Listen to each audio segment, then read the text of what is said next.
Welcome. We've got a lot of stuff to go through, so I'm gonna rapid succession some stuff here. I would like to present to you, whoever you are, part of the music intro. We're gonna be talking about some Pacific Island, Pacific. So I thought some island music might be fun. Pardon me if it's not exactly, whatever. Hopefully it's fine. We'll see. Okay. So this is just for the record. I'll link this. It's just from here. It sounded like it's 3 hours, and sounded like it was different songs. So okay, so I would like to go through a lot of things as if we're starting anew. It occurred to me I haven't really talked about stuff in a lot of recent videos because it's just so much content. So like I just don't want to constantly revisit it all in every episode, and to the point where it's like an hour plus of recap, and then because that's probably what's going to happen. This might at least a half hour. We'll see how fast I get through this. The amount of information. So we're looking in this area. I just pulled up a bunch of images that I thought were related to the point where there's this many. So we're just going to go through these. So a critical element of this, of what we're talking about, if you haven't heard this before, is that Hawaii, literally the main islands, and Hawaii, let's just say Hawaii, formed as a sphere. This picture has some errors in it, like here, there's an A over here randomly that was supposed to be somewhere like maybe East Molokai, or over here maybe.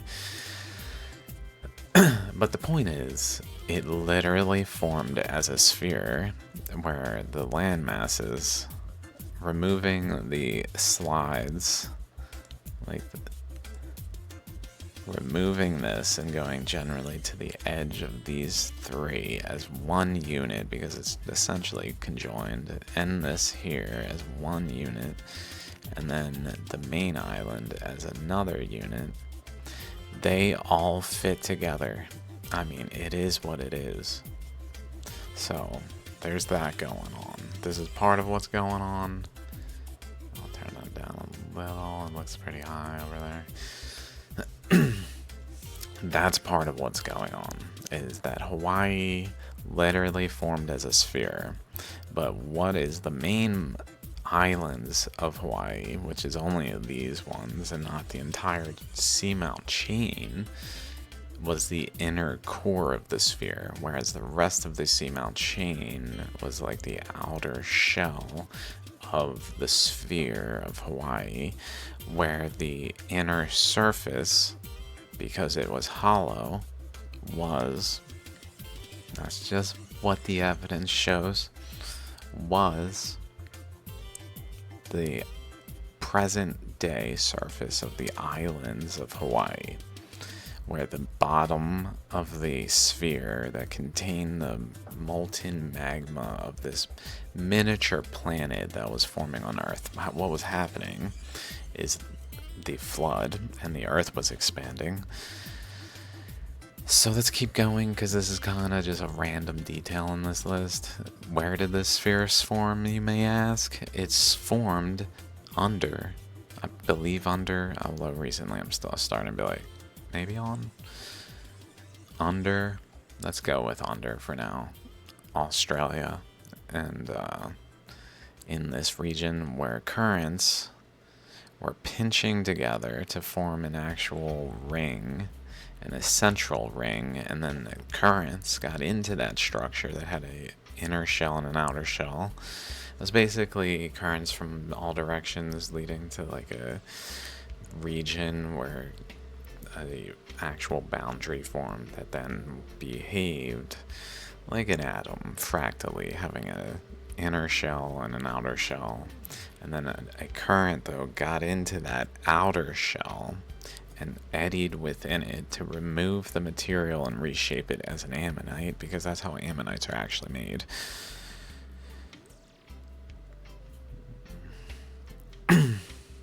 Just a random thought. And then the decay material removed from the underneath this in here, but out of it, rolled up package ball. You got yourselves a sphere that then comes out this way and goes over to eastern Australia.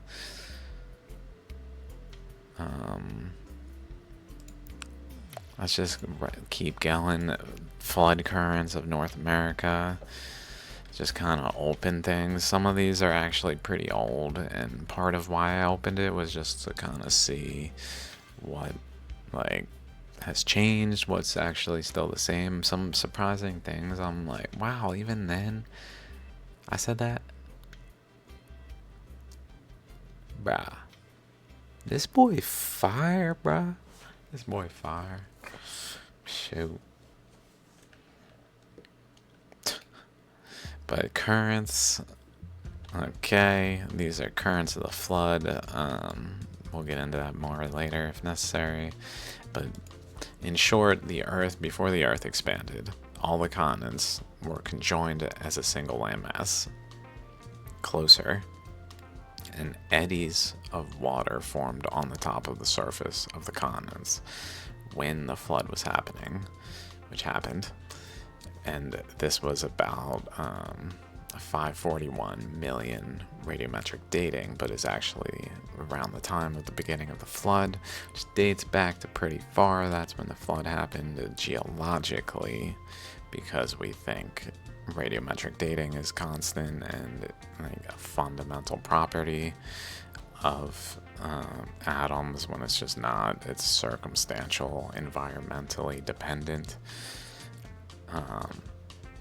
flood dependent, high energy dependent. The Earth itself basically went through a reaction where it was one system. Energy was input, activation energy, reaction, product. And now we have Earth expanded, where this energy input caused it to expand to this product of the expanded Earth, which is what we see today. And the water that was on the surface of the Earth before it expanded, as it flooded, because it wasn't initially flooded, it was caused to flood by reasons. And then as it flooded, the vortexes of energy that started to form in the flood began to form actual boundaries that then led to interactions, like cutting the crust apart or forming mountains by the interactions of the pressures, dependent on the circumstances. And it's all traceable and mappable in detail and like validated by the geological record when the actuality is considered. So there's an eddy here though. So like, for example, there's a thick layer of salt here. There's this thick layer of salt here. Like supporting this, underneath this, is literally a bunch of salt, because an eddy was here, an eddy was here, and they were in salt water, apparently, which is kind of supported by by that. This is all salt down here. Salt diapers, I think is what they're called, but like,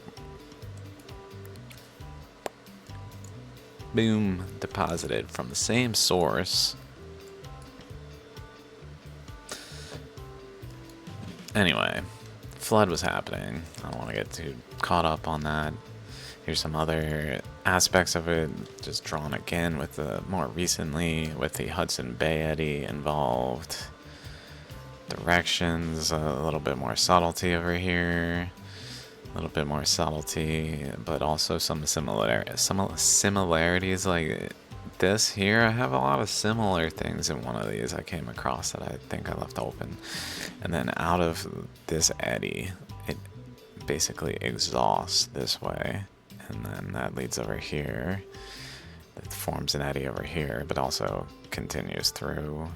So I probably should have drawn that like generally through here, because if it goes this way and then this way and then this way, it's following the actual paths of the arrows, meaning it's following the current, so it would reasonably do that.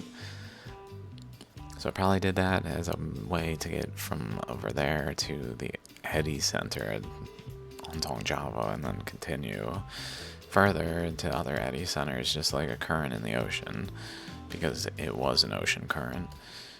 It was ocean currents. It was on the top of the crust before the oceans were there, because the Earth didn't expand yet. So they were on the crust, continental crust, creating everything that happened afterwards. Okay, so let's keep going. Some more. This one is recent. We'll have to come back to this one. Added some nuance here. Oops. So this is pretty old. This is the one I was like, it's pretty old, but I still got this coming down this way. Although I didn't have like that it actually went over here and down this way, where another current went up this way. So I picked up on it was going down here, and it also a current goes up this way, so I picked up on that. It's just I didn't pick up on another current was going up this way, pushing this other current over this way, as well as this current goes out here somewhat and wraps over this way, doing something more like that as like a vibrational thing as the currents interact. So there's other things going on, but like, so there's these things. Just close that one. I just thought it was interesting because that was really old. Now we can see things. Then this one is just my original general premise of what I felt was happening in the region, was all this terrain was being accreted. And a current was basically flowing down through this region in some manner, which I drew from up here, where it was then being pinched off. And by this compression leading to a jet stream, basically, that was like getting more intense through the artery of the Rocky Mountain Trench, and then running into resistance over here from down below, which then bended over this way and led to Yellowstone. But none of this, like, I didn't realize that this continues right through here and over that way, so like it's missing a lot of detail. It's probably not completely correct in this, for sure, but like a lot of relatively correct things that I would still stand by in this. Now that I look at it again, these arrow motions might even have some merit. Like, I mean, it's pretty exact. The arrows, like the actual development of them, I mean, maybe. I don't know if that matches the data very well. Some stuff really seems to. Let's just close this one. I didn't really mean to keep them all open. This one I want to scroll through, so we'll go back to that. Then there was this. So here's where the sphere goes to, over here. Where then it comes over here and gets caught in basically Ecuador. Where then a jet stream goes up between this way, as well as going on top of North America. This is folded in, like, inward. I don't know, actually. That's right, this is wrong. This is wrong. This is where North America connects. This actually is just folded up sideways. So, like, this whole stretch is attached over here. That's right, there's a mistake in this. This point, I'm now realizing that's what's going on. I knew something was up with this at one point, and I just kind of don't look at it very much, but that might be adequate to correct it. Here's where the Solomon Islands begin, and then the beak goes basically to where that is not. So it's definitely off there, and that's because it should be down there. But as the Caribbean opens, and the space between North America and South America opens by these current flows cutting through here, basically a current going through this way, that wraps around this way, interacting though, and leading to currents going up this way, cutting generally this whole stretch.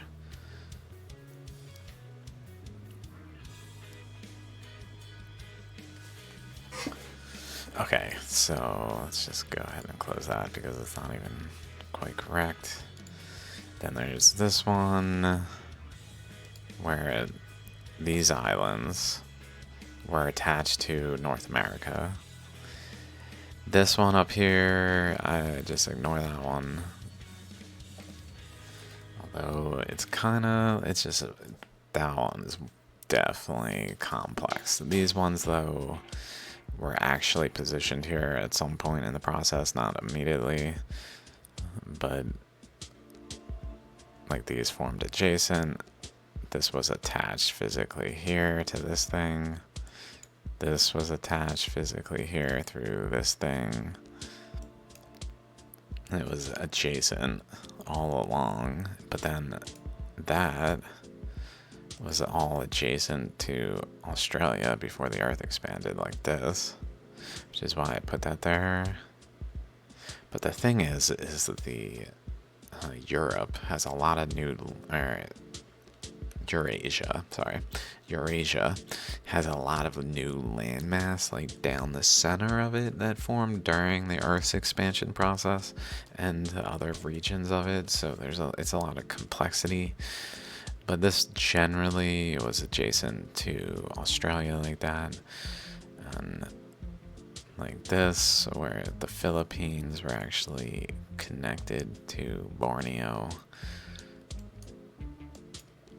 And then North Maluku and Sulawesi were just folded in here. This little thing was just folded in. Solomon Islands on the other side just folded in, more attached, more like solid, continuous landmass, not eroded to the point of like being like continental landmass as an island.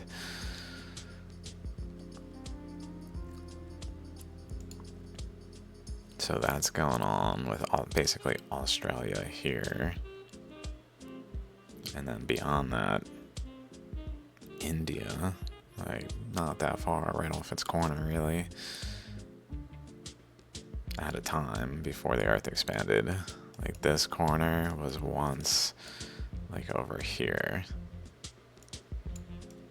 While this structure, Papua New Guinea initially started all the way up to North Pole, but then it rotated and reattached over here. I'm not sure if once it had rotated and reattached, if it was like directly attached here, it probably detached here and some other material filled in the space.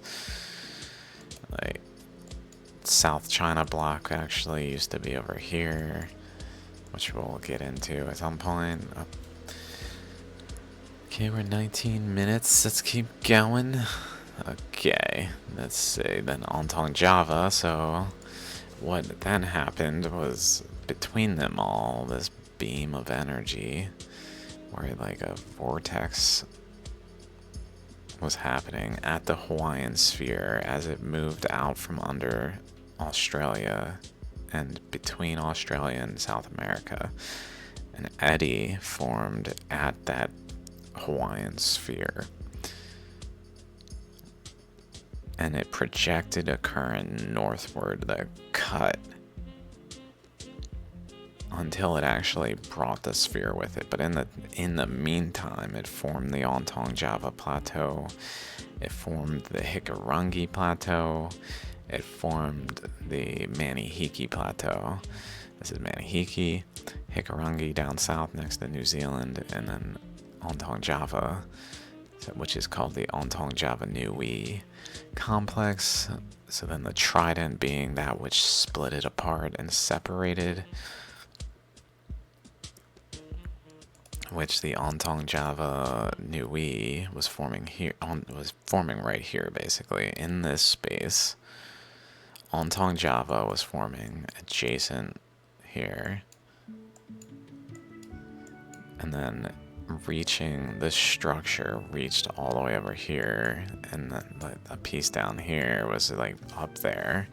The Manihiki was over here. It was all one before, and then it started to get larger and larger, and it basically expand the region out to a point where it fractured the region apart and like pushed blocks of it, because the expansion was from like the actual focal point, which was the trident thing, this thing. The expansion was from here, not from Ontong Java, not from Manihiki, not from Hikurangi, but from this location randomly, like relatively. It's not really tied to anything as far as I know. And then the actual current flows that emitted out of its pole to go to Earth's pole to energetically interact with the Earth in a way where it was a like electron of the Earth kind of thing. Something very fractal going on with it. Okay, so that's the Ontong Java thing. We'll get back to that.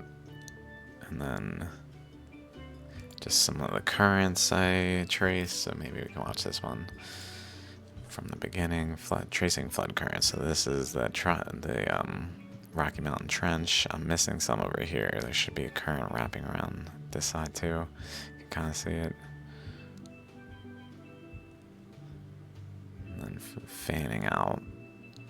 So it should also go around this way.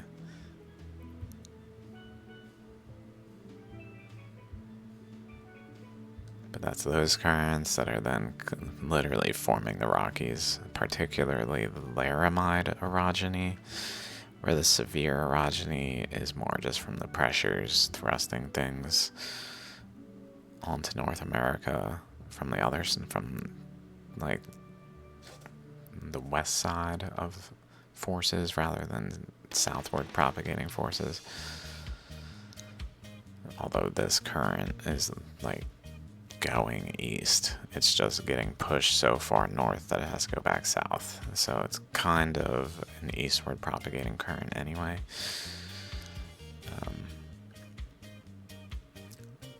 So it's probably involved in that pressure, I mean, ultimately. Then some other current lines. This one's kind of mood. It's compared to the other ones I drew. It's pretty, I guess it's got some other details. Definitely missing some stuff over here again. That's very recent development. And the Carolina Bay area forming a current going off, bouncing off of here. Like it's filling down here with an eddy at the Gulf, which is why the Gulf formed. And then literally deflecting off and going up that way to interact with the other eddy to form the Carolina Bays. Okay, what else we got here? We got Bighorn, so this is really, really important. Maybe before we do this, let's look at this one. Oops. And done. Hidden Secrets of Bighorn. Here's Bighorn.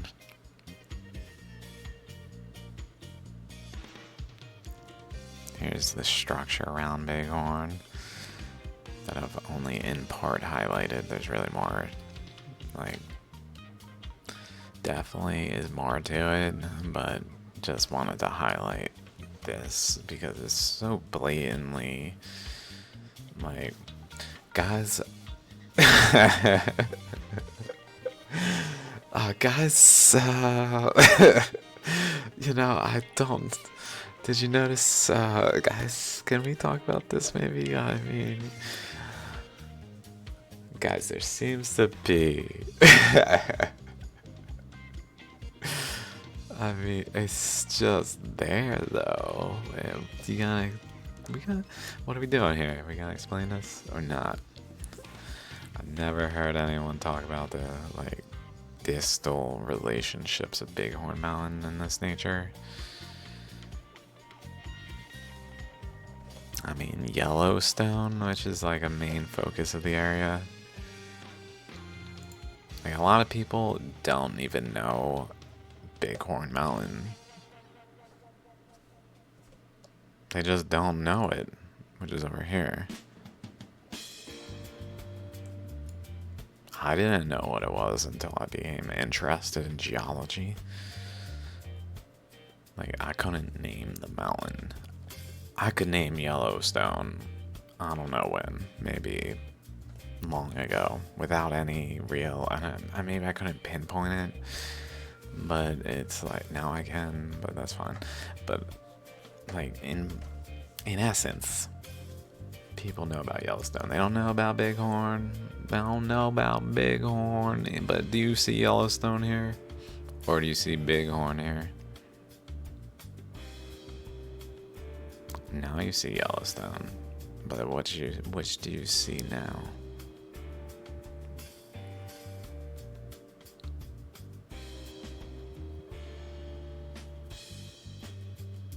Relevant. That's the point. That's the point. Very relevant. Underappreciated relevancy. Okay. So, where were we? Then we were kind of glancing at this one. That's kind of, I think this whole folder looked kind of worth just going through. Just generally format. I tried to put Australia where it would have generally been. I mean, this is after the fact, where all of this is opening. Like, this space is newly created by this process because of, like, across here, basically. Like, that much space is opened. And then stuff from up here gets kind of redistributed in this area and from along here so that it fills the space, but there was nothing there. And it just opened a space as the Earth expanded between the continents as they were cut apart, but they maintained enough of a connection to have a single bond and like a hydrogen bond kind of connection between them so that they're still connected. It didn't have so much energy as to cut it fully and not maintain the connection.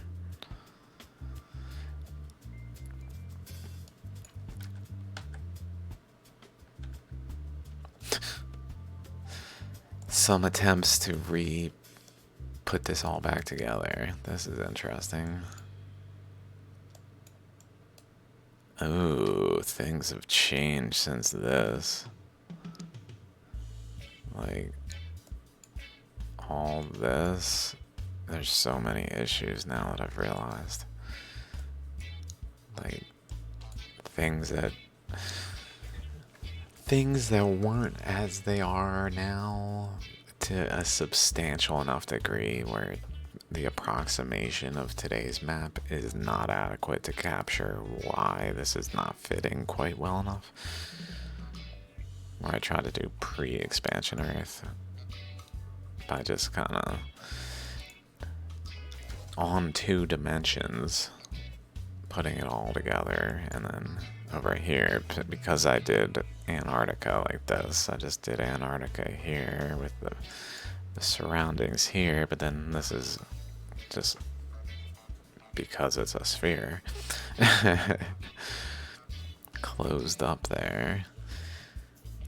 But then I had this here. This is interesting. This, though, I've recently come to think was actually also here. This region also here.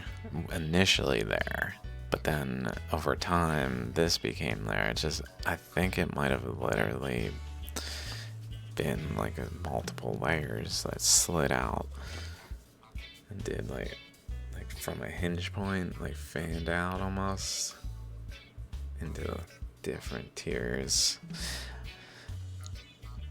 like a stairwell, like a spiral staircase. If you could like put all stack all the stairs and then kick some out, then you got a staircase instead of just a stack.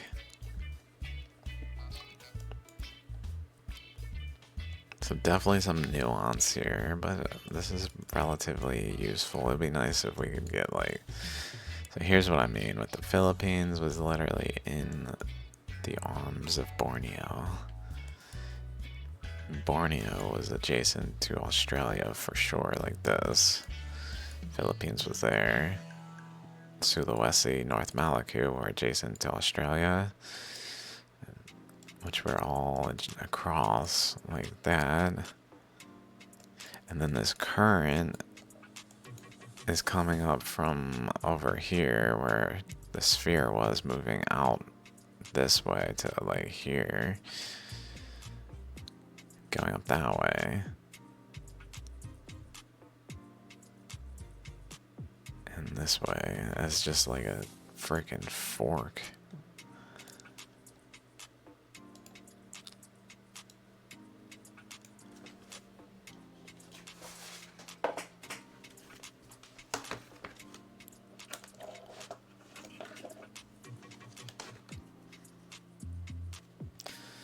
I think I need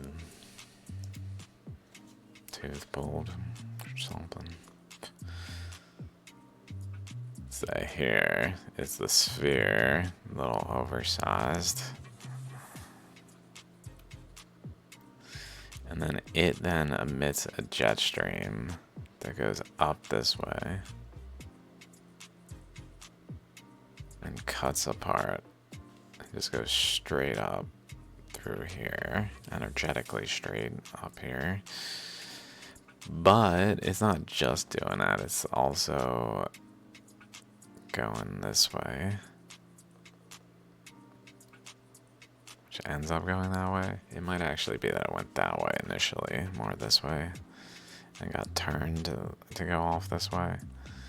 I think it went up this way. And even in here. But it kind of looks almost, I don't know what, like a freaking tuning fork or something. Something.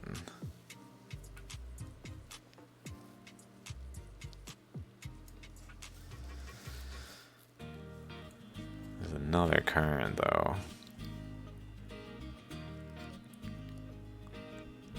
Going like that way. Anyway. That's enough of that one. Oops. Fortunately, I remembered this whole folder was relevant enough that I wanted to pull it, keep it pulled up. So this is something I made at some point that I think is relevant. Like I said, Bighorn I think is relevant, and at some point, this thing became an interpretation of possibility. I said maybe so here's Hesperyes. If we go to Hesperyes, these are oceanic plateaus. There's some large quantities of material How it got there, debatable, but they're oceanic plateaus considered to be eruptions from mid-ocean ridges, typically, I believe.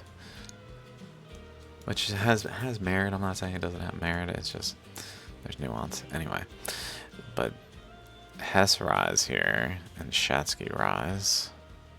Hess Rise has this circle thing.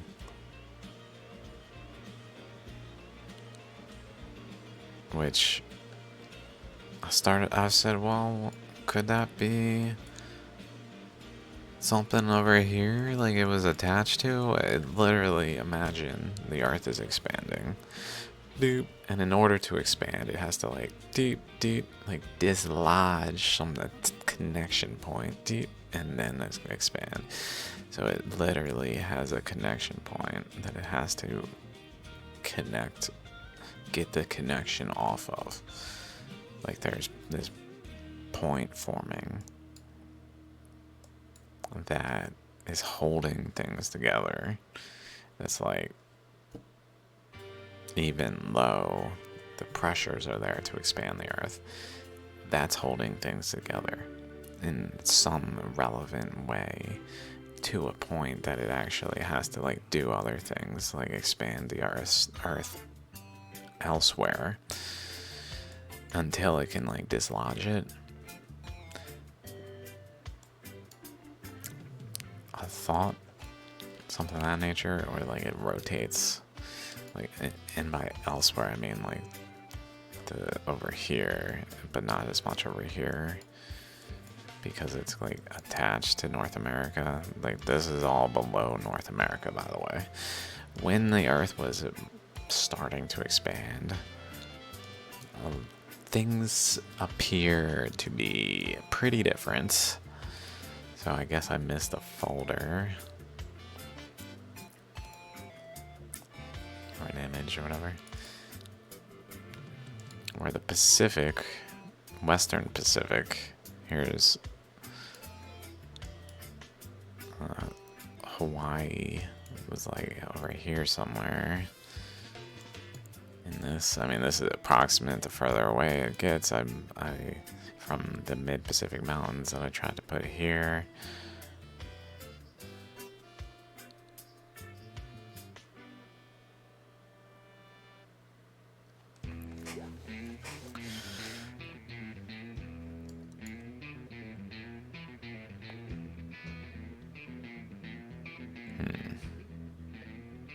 There's so many subtleties.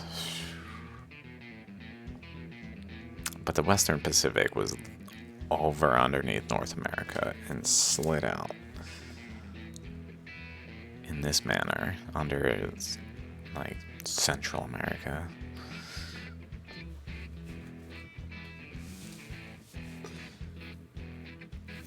And North America. As this region formed, it started to open space. Like that's where this jet stream was happening under. And this slid out. But not before interacting with the North America in lots of interesting ways. This, I don't know if recently I'm starting to think this here actually aligns like along this boundary. Then here's Hess Rise, maybe off of Bighorn, I was thinking. I don't know. I don't know what to make of these two. Either could be, or both could be. What I was thinking was it initially formed here, and then it like, as the earth expanded, it kind of shifted where this was to be over here to then interact at the Colorado Plateau as kind of like a seed for this nucleus of the Colorado Plateau to form with, especially. I don't know, and then moved out further. Just the thought, I imagine it's deducible with enough effort, whatever exactly is deducible. It's deducible. I don't know what this is. Mantle puncture holes. One to the other for some reason. Where the mantle was punctured. And then punctured again. Punctured, and then the undercurrents led to puncturing again over here.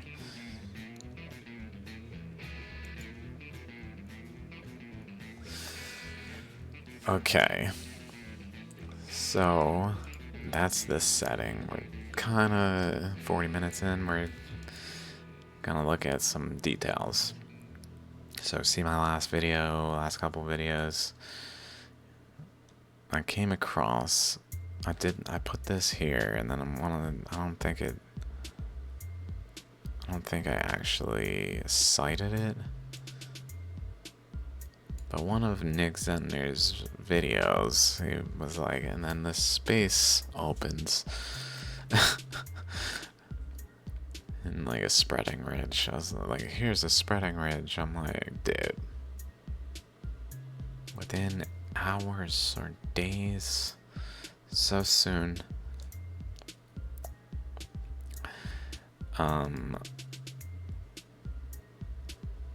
Let's see, which one do I want to talk about first? Okay, it looks like we're backwards here. So the previous video, we were talking about this, Yakutat, I believe, or no, Rangelia.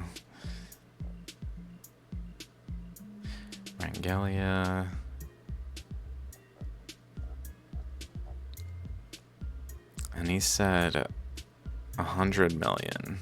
100 million is when this thing attaches, which includes up here. So like this shape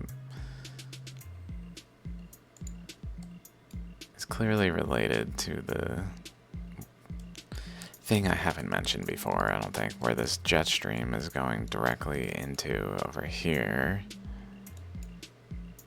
Jet stream going in over here, pushing terrains, including Rangelia and Yakutat over here. Yakutat here, Rangelia down here, and depositing them against North America. But like, what's going on here? I'm just generally shoving them on there.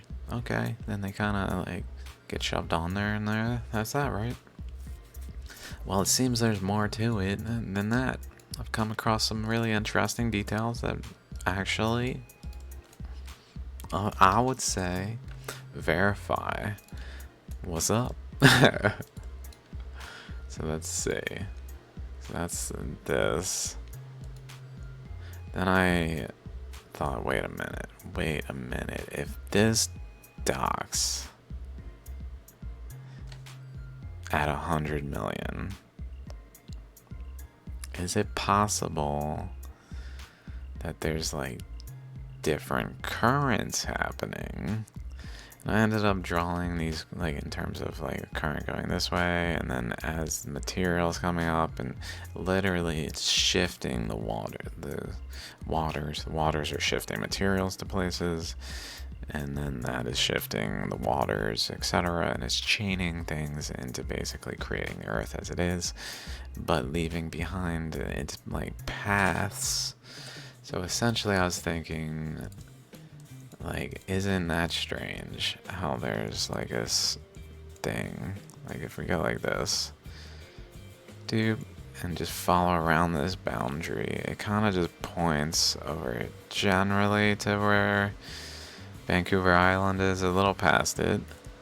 And then if we notice right here, this is oddly like this straight boundary here that kind of points it over here.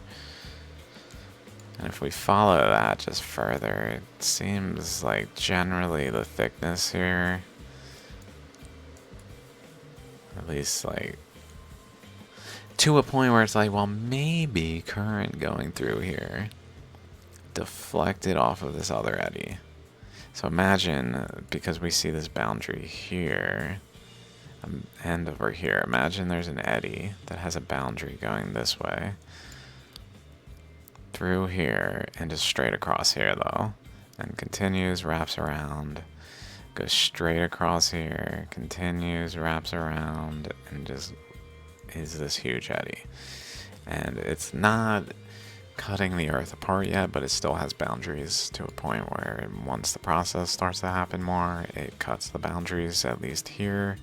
But then it doesn't cut here because a cross current is actually overwhelming it here and pushing it sideways. So then instead of going up this way and just straight across over to here along this boundary, instead it gets shoved over, so it goes down in this way and like outside, and then the boundary of this huge eddy is now being squeezed. This terrain between where it gets pushed to and where it gets pushed from becomes highly mountainous in the squeezing of the pressures, as this eddy is actually compressed in this region out of the space over here.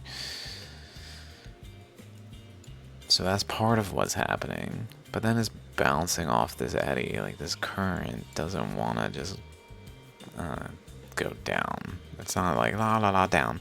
It's like wants to go straight, but there's this eddy here, so it's bouncing off of it. Dong goes down, but then it does again. It doesn't want to just bend arbitrarily, so it just keeps going. Where it runs into resistance over here because it's actually running into this upward flowing current that's seems to be, based on this angle, wrapping around this way. And then in here, across here, also to the Hudson Bay center of the eddy, over like generally across that way before the Earth expansion really kicked off. So that a current was going sideways over that way and wrapping around generally, probably in some way, but at least going sideways through here, like a flower of life kind of thing, where the circle boundary of this circle reaches the nucleus of this eddy, reaches the nucleus of this other eddy. And probably vice versa, where this might actually be the nucleus of an eddy that's like that.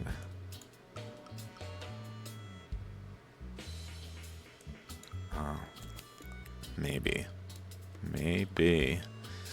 Then when it down across this way, between, so that would be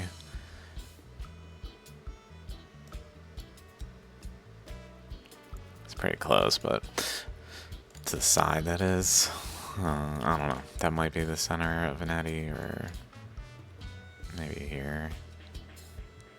Some reason that point is a little odd. That doesn't seem like really, this seems even better, but anyway.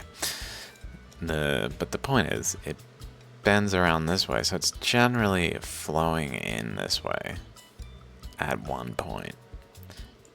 So there's one current that's generally flowing in this way, and another current that's generally flowing in like this way, that are interacting with one another, while this third current's involved coming in this way, pushing the first eddy sideways into this area,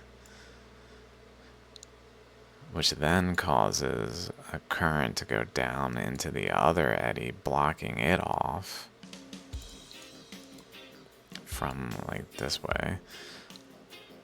So it essentially gets redirected up this way, where it follows this boundary and keeps going until it, boom, hits a corner and then gets like sprayed off this way, it seems. Probably the Hawaiian, I was thinking the Hawaiian sphere actually made it physically here.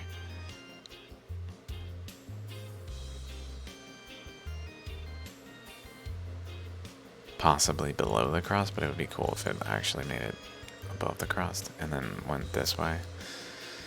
where then it went to over here, basically, in some, like, while the Earth is expanding kind of way, where it's following paths that are traceable in the oceanic crust in different ways. So it's like moving straight like this. But that's after. That would be after it reached here, then went over here and down this way. So not... This, though, would be also it going here and flinging out over this way. Which is where it actually went. Through this way. Where it ran up over here. Okay, so now let's keep going, because there's so many things I'm barely... Okay, we got this docking thing going on. Hey buddy, could you keep it down over there, computer? Really loud, computer.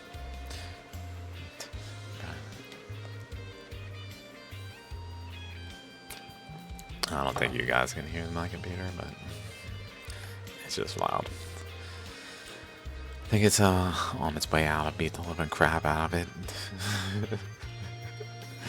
Maybe a full clearing of the hard drives and saving everything elsewhere and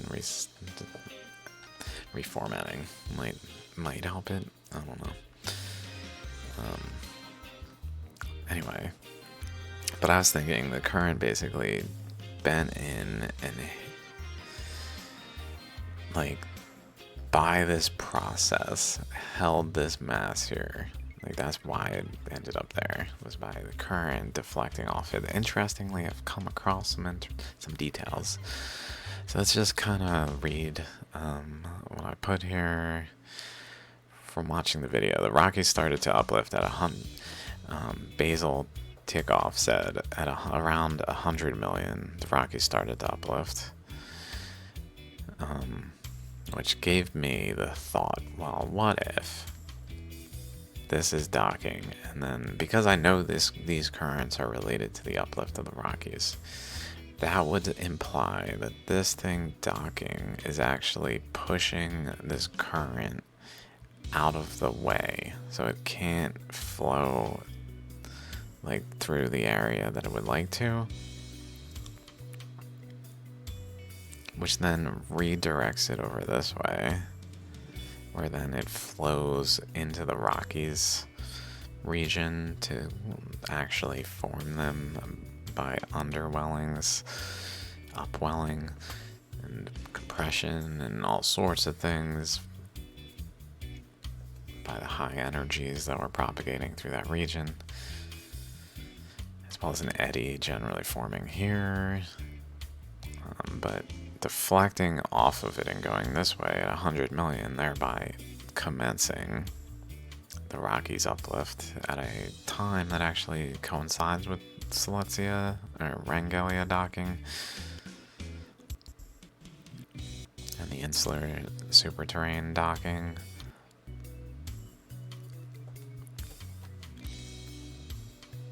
Then I added this detail where some of the current, like I mentioned, like goes to the right.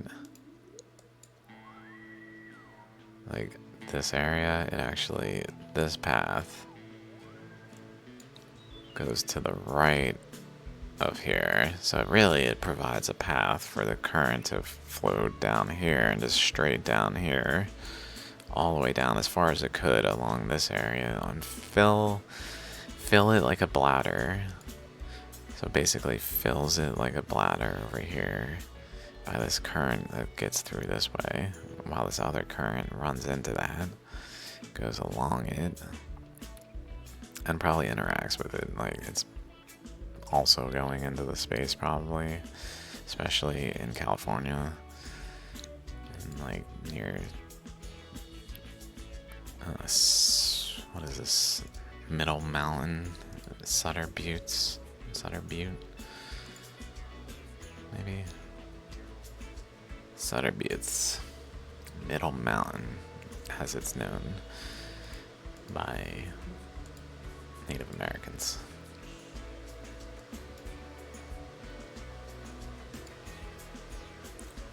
middle of these things, middle of all this.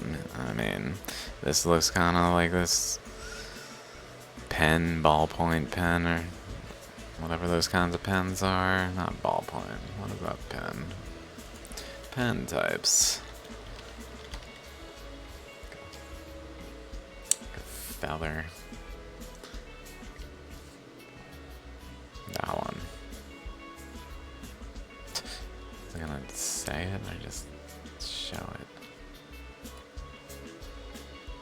Dead.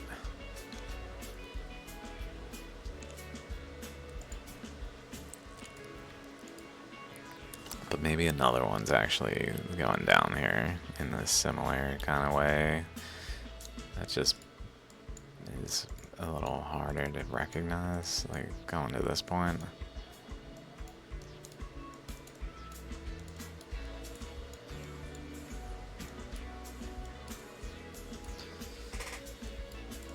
Or to this point, something. I don't know.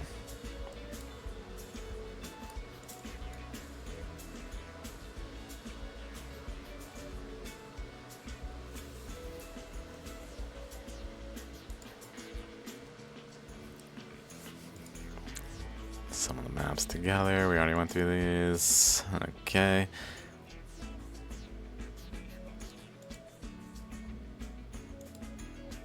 Oh yeah, I said not sure about the previous aspect of the blue path. This might be some more like subsequent, like stable path that it ended up forming after this blocked things off, where it went out this way. And then maybe that even like attached this block.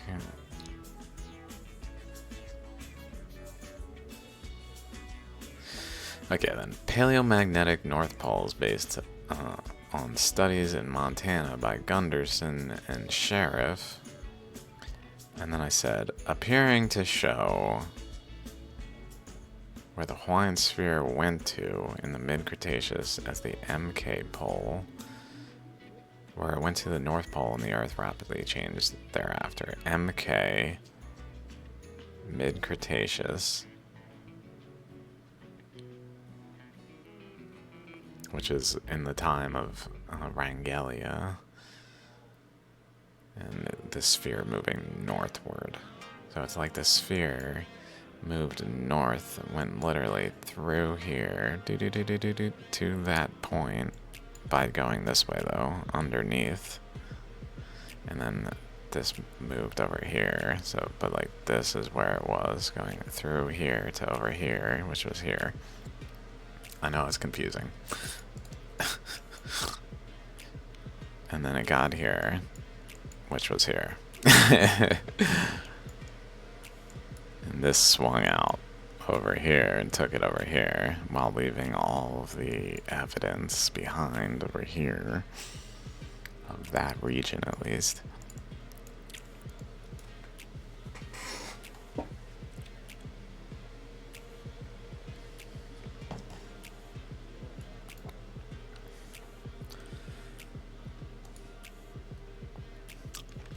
Then I said I had a very important thought last night. Let's see what it was, because I don't know. Papua New Guinea was once wedged up at the North Pole at the beginning of the Earth's expansion process. However, it moved to reattach to North America through Baja California, now I remember. It recently occurred to me that an integral part of the process of its motion was floodwaters eddying at the region of Ontong Java Nui complex, which was adjacent to Papua New Guinea. So over here, water's eddying here, but it was also here.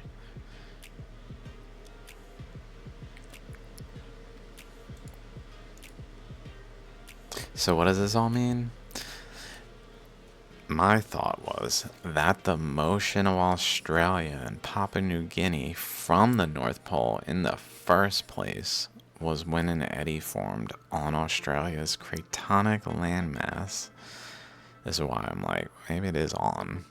I can always say undercurrents. It's definitely throughout, but it may be like explainable by just a top without throughout as like as integral. Anyway, that the motion of Australia, Papua New Guinea from the North Pole was when an eddy formed on Australia's cratonic landmass when the continents were all conjoined.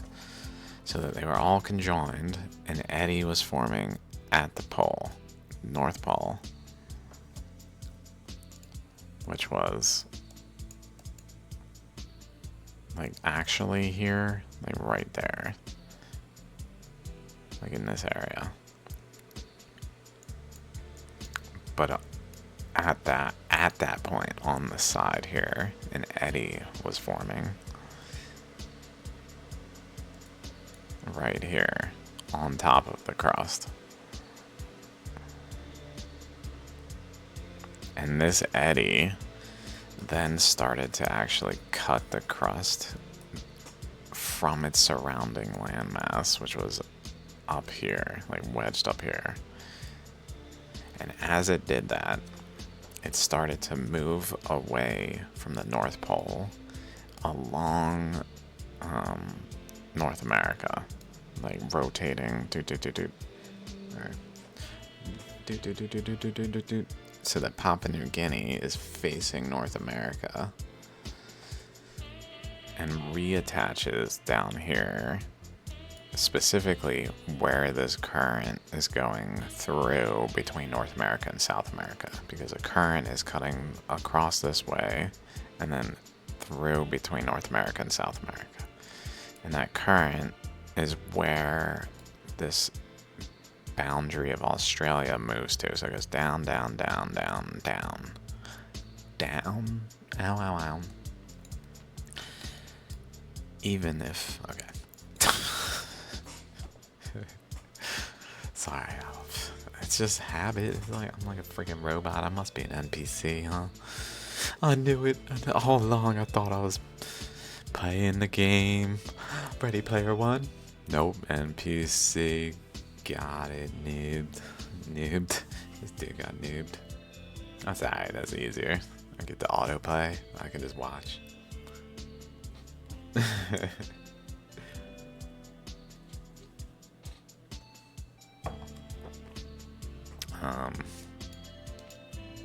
Let's keep going.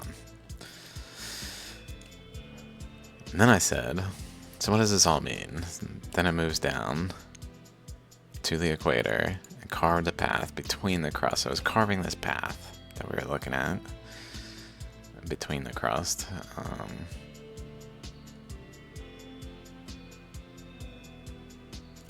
Whichever one had it.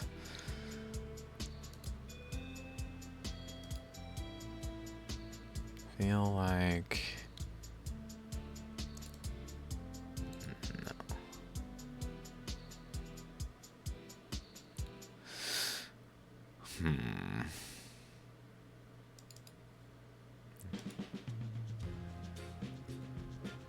You guys can go back if you want to see, I guess. But the one that like was all white had the 8 looking, and the bound, just to show the boundaries and how they connected. But that path between was being carved by Australia, actually moving down. Probably also participating as it, like, because a lot of this is new. So as it moves, it's also behaving as a backstop. And it's like actually severing, like the continents are severing. So it's not like it's just moving while attached to something. Like it has to detach enough to then rotate. So then there's a space there, which then in that space, before the Earth expanded adequately, that like ocean floors could form, a lot of the space ended up forming continental landmass, it seems, as a more initial step. And so as Australia's turning, it then reestablishes down here. But then I believe a lot of this area, it just becomes like formed. Like when did Mexico geologically form? 200 million. Like, that would make sense. It broke away around the Permian. Specifically, probably the Permian-Triassic boundary being highly related to that. When Australia was able to break away and the Earth expanded a first time for the Tethys Ocean to form. And then things started to happen, like Mexico formed, Laurentia became North America, etc. Like large portions of Asia and Europe formed, probably all the continents. I haven't looked that thoroughly, but certainly, like, I believe Western Antarctica, lots of regions, but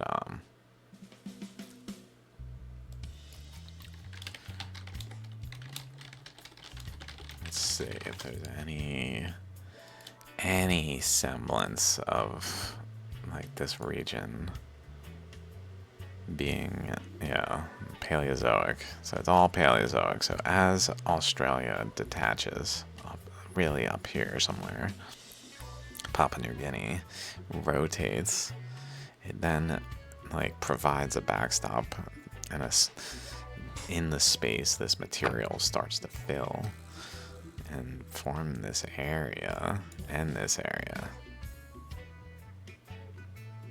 As it moves down here and blocks off the current, especially forming, I guess, Central America probably being more so formed at a later time.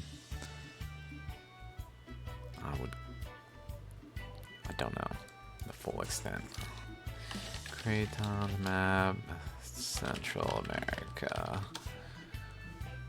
There must be some cratonic.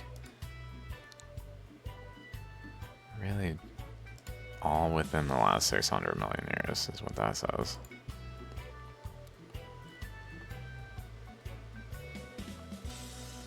Coastal plain. Possibly in here some older stuff. I don't know. Or this is even younger. This was older. This is younger. Let's see if it says coastal plain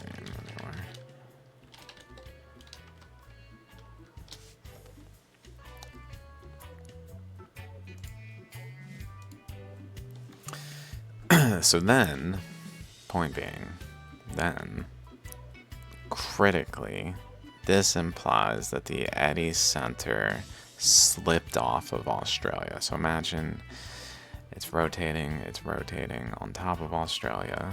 Australia's moving down. It's got this eddy, like a huge vortex, a huge hurricane, a huge whirlpool of water, though. Huge storm of water eddy. Just energetic. I don't know if it's storm and all as well above. Probably just because of the amount of energy involved. Probably highly energetic, period. It's not like this huge eddy is happening and it's not influencing things around it. So it's probably just highly energetic, period, but it's on here until it slips off and falls when it's like over here, like between, like it's literally maybe even eddying to over here until it gets here, and then it slips off in this area, which is probably why it abruptly staggers this way. Although that might be related to this, but that might be related to why, like a current coming through, just directly applying a bit more pressure there, but that might be related to why everything happened as it did as well. So essentially, though, the eddy, instead of being on Australia, slips off the eddy center into the space between, and it starts pushing to form a space for the eddy to actually exist. So this eddy, which is generally has a nucleus, like this region, that's swirling this region, moves over here, but it has like a tiny cavity of space that it moves into. So it starts pushing the continents apart until it actually opens enough space that Ontong Java has formed in the shape and size that it did. Which then it seems the eddy also goes over here and over here. Possibly slipping off of here, through here, over here, to here. Although this seems later. So it might have gone here to over here to down along these and out that way maybe. I don't know. Although it seems like it probably ended up here.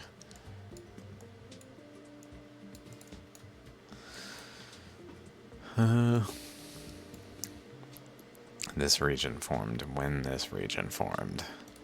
So there's that too.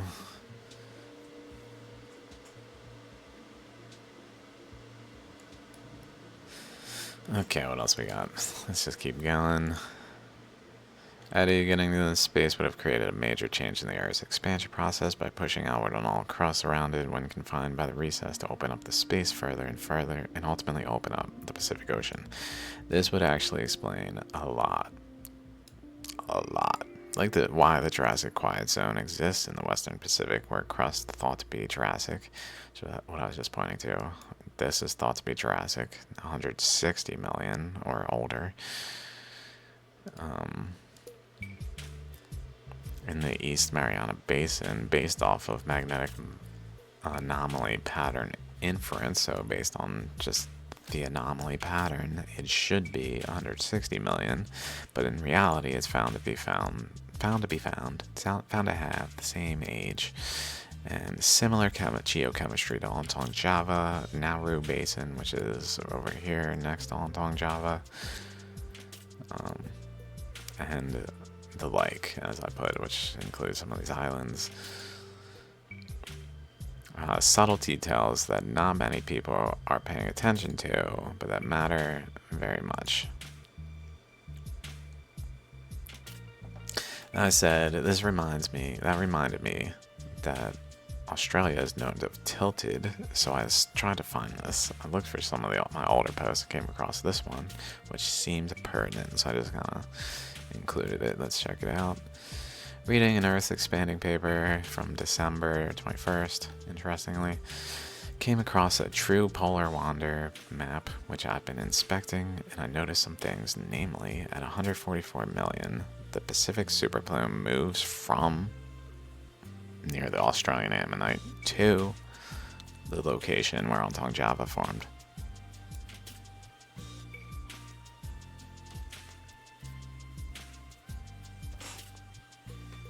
So this eddy moved from the Australian Ammonite. So if we go here, here's Australia, like the top of it. Papua New Guinea is like over here. Or no, here it is. Yeah, here's Papua New Guinea. The Australia, and the eddy that was on it at apparently 215 million, probably, more than likely. Australia, there's Papua New Guinea. And then Baja, California.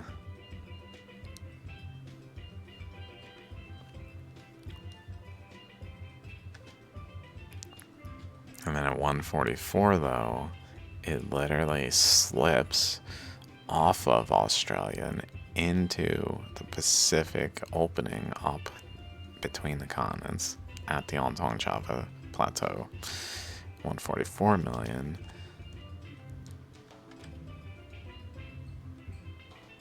Where the Ontong Java Nui complex formed. And then 80 million during the time of major Baja BC accretions, to Canada and US from Baja, or from this region. The super plume is shown at Baja region, and 57 it shows a location outward from a secondary mantle puncture hole. So we've got a location, critical location there in terms of like where we would want it to be practically. And then this one at 57 million shows it nearer to Ecuador, but like outward from it as the expansion is happening more. And then now it goes over here, which is interesting. Really makes me think of this. I opened this and looked at it and I closed it. What I call the South American pressure point here, this thing, where a current was drilling in this location. Drilling in this location, this location, this location, this location, this location, but this location.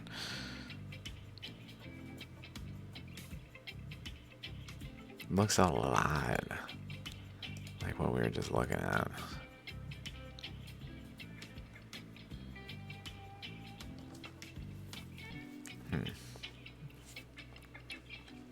Okay.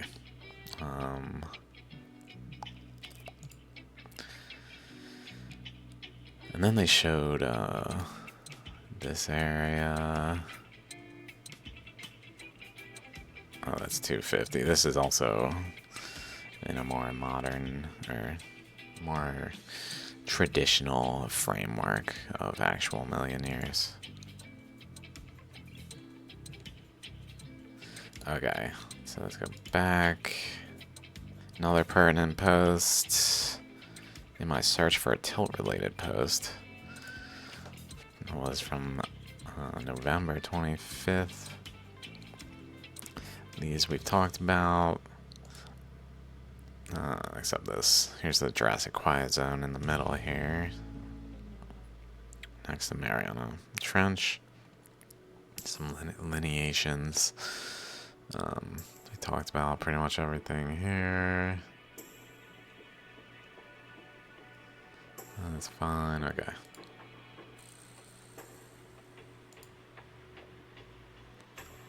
Then I said, damn, I'm good. I'm good. Hoo-wee, boy, that's for good show.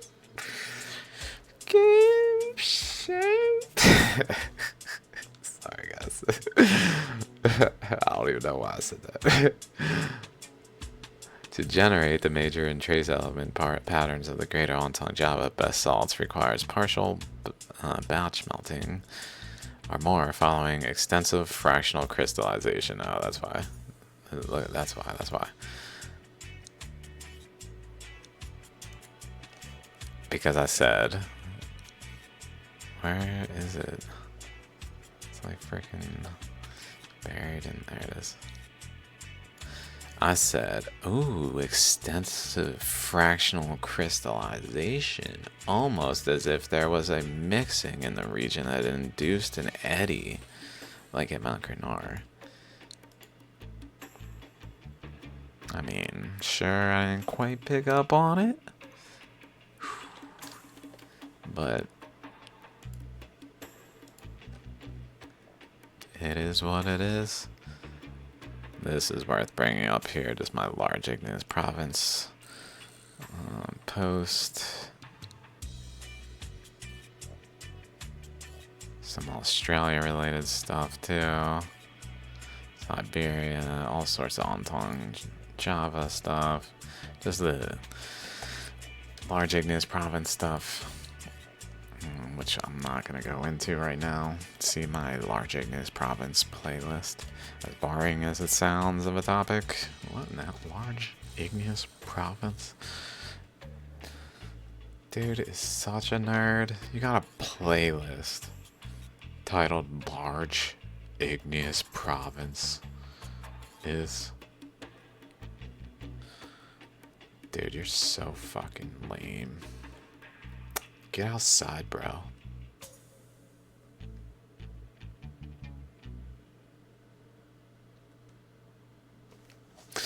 Yeah, I got a playlist titled Large Igneous Provinces, and you should watch. You should also watch Damn It Arcoon, that playlist. Oh my god, that thing is magical. Kudos to anyone who takes the time.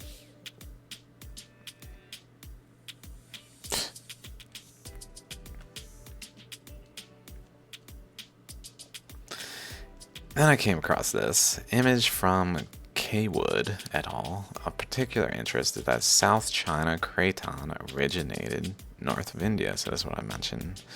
South China Craton, 900 million. We've got India here, and then these are cratons of China.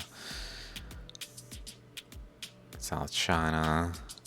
So it's north of India, west of Australia. Here and here. But then by 300 million, this is when I guess Australia started moving away from the North Pole and the Tethys started to form.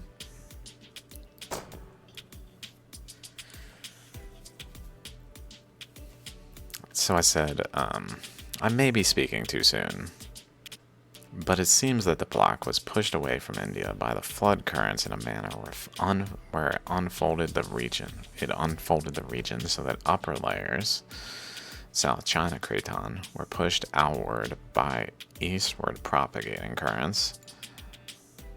So South China block, generally over here, was pushed out over this way, while structure forming below this moved with it, but based on a current hitting the region at a lower pressure point, where they each took parts of the structure. This is hard to understand what I'm saying, maybe, because it's kind of like, what in the fuck, dude? But what I'm saying is that there was a very tall structure here called the Great Wall, according to a map found in the region, I believe. And map found in the region. Or I'm not sure if it's in the region. I can't remember. It might be Mohenjo-Daro related.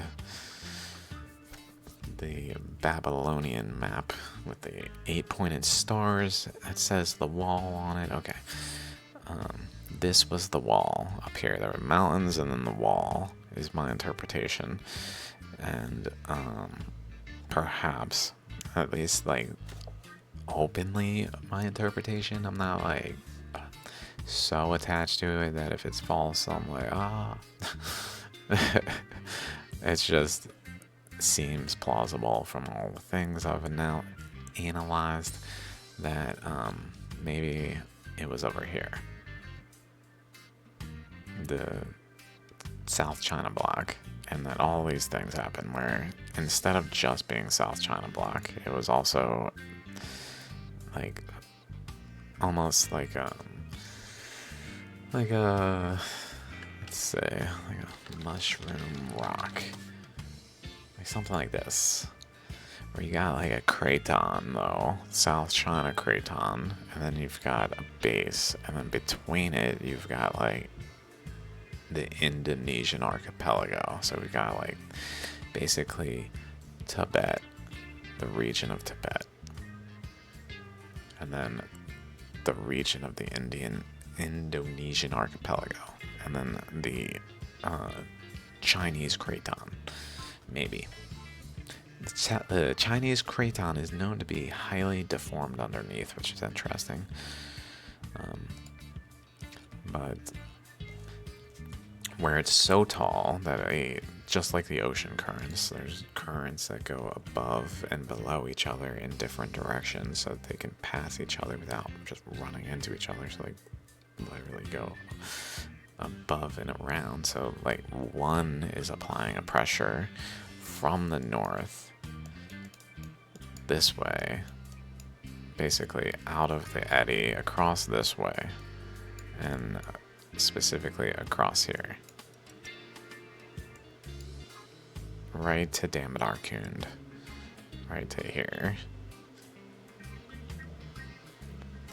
has a focal point of this current that's flowing that is generally applying a pressure into the base material below that is like filling in with this arc-like structure that's forming it, because this is forming during the expansion process. And atop it, though, is the South China Craton, which is being generally pushed eastward by currents flowing through here. If we go back here, literally flowing, or maybe that's not the best map. Asian geology map. Cratons or something. Yeah, like this. There's current flowing through this yellow region, breaking the cratons apart. Looks like leaving some amount of core in there.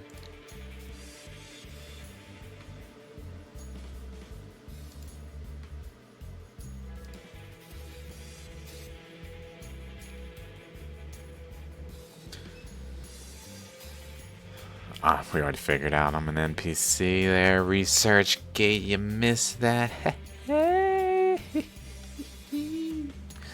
Tricked them. Wait a minute. Is he an NPC? Could it be? Does that mean I'm an NPC? What is happening?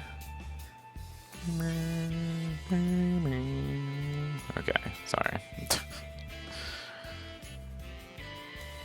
I just noticed this.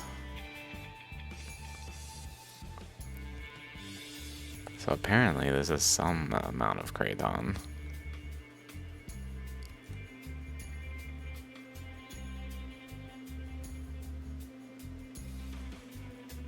Interestingly, if we just look here, if we just physically, well, let's start over here. Not this region.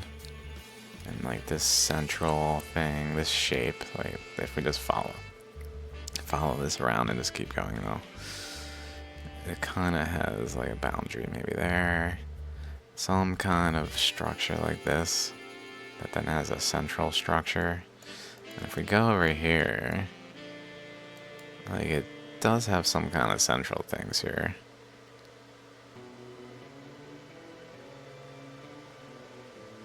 And it even has like tracks.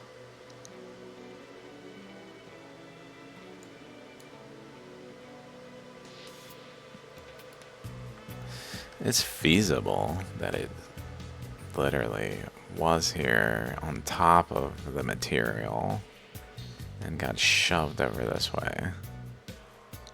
I'm not sure why it wouldn't like compress it more to a point where the shape is gone. It might have compressed it substantially, but like generally retains the shape once it moved out of the way and this region got, the Tibetan Plateau got uplifted because the pressures were gone, so things just slid in and uplifted the Tibetan Plateau, but it retained some semblance of that shape. Because like, let's keep going.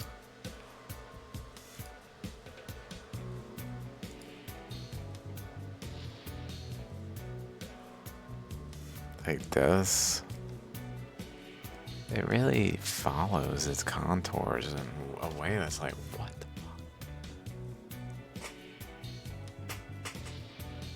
Like, notice right here, up here with these things.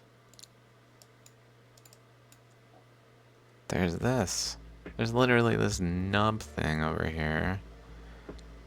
Nub.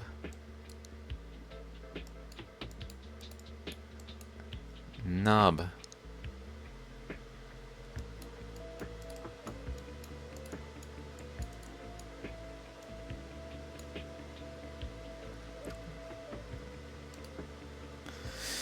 And I mean, maybe these islands were involved, maybe not.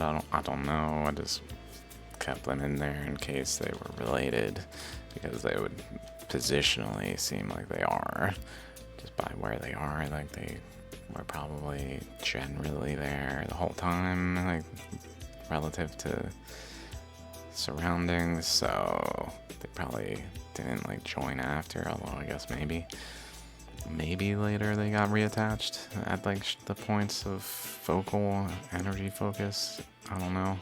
I don't know the story of these islands geologically at all.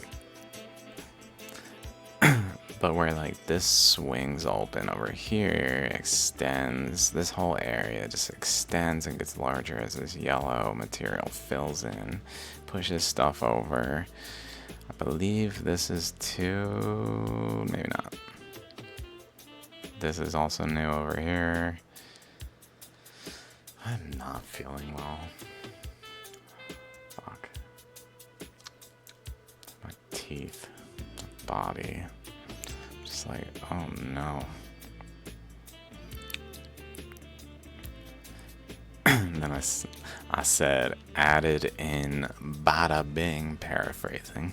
Sorry, I must have been a little stoked here because added in late Cretaceous, early Cretaceous, early Miocene by early Miocene. So basically the right time, KT boundary time frame. While the sphere is on the move, while things are happening.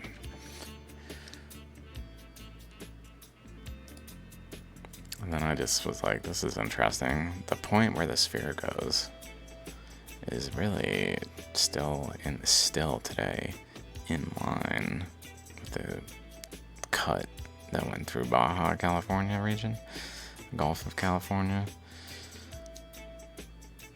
Like right in line. That's interesting. Then I was like, maybe there's other things in line. What about over here? And I said, well, it looks like this boundary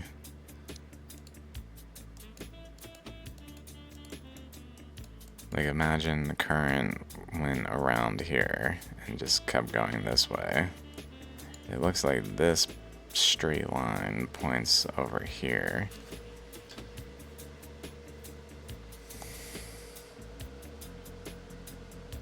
What the hell is wrong with my teeth?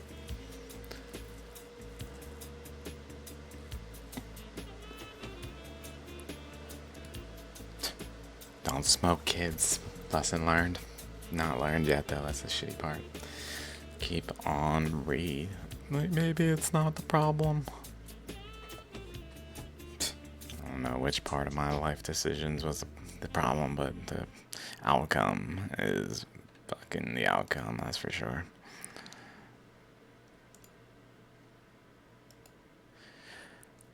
But that, if we just draw it down there, and then we, like, by angling it, basically turning this, well, if we kind of just go doop, turn it, then we kind of see like a 90-degree angle looking thing that goes over to the Mariana Trench around here.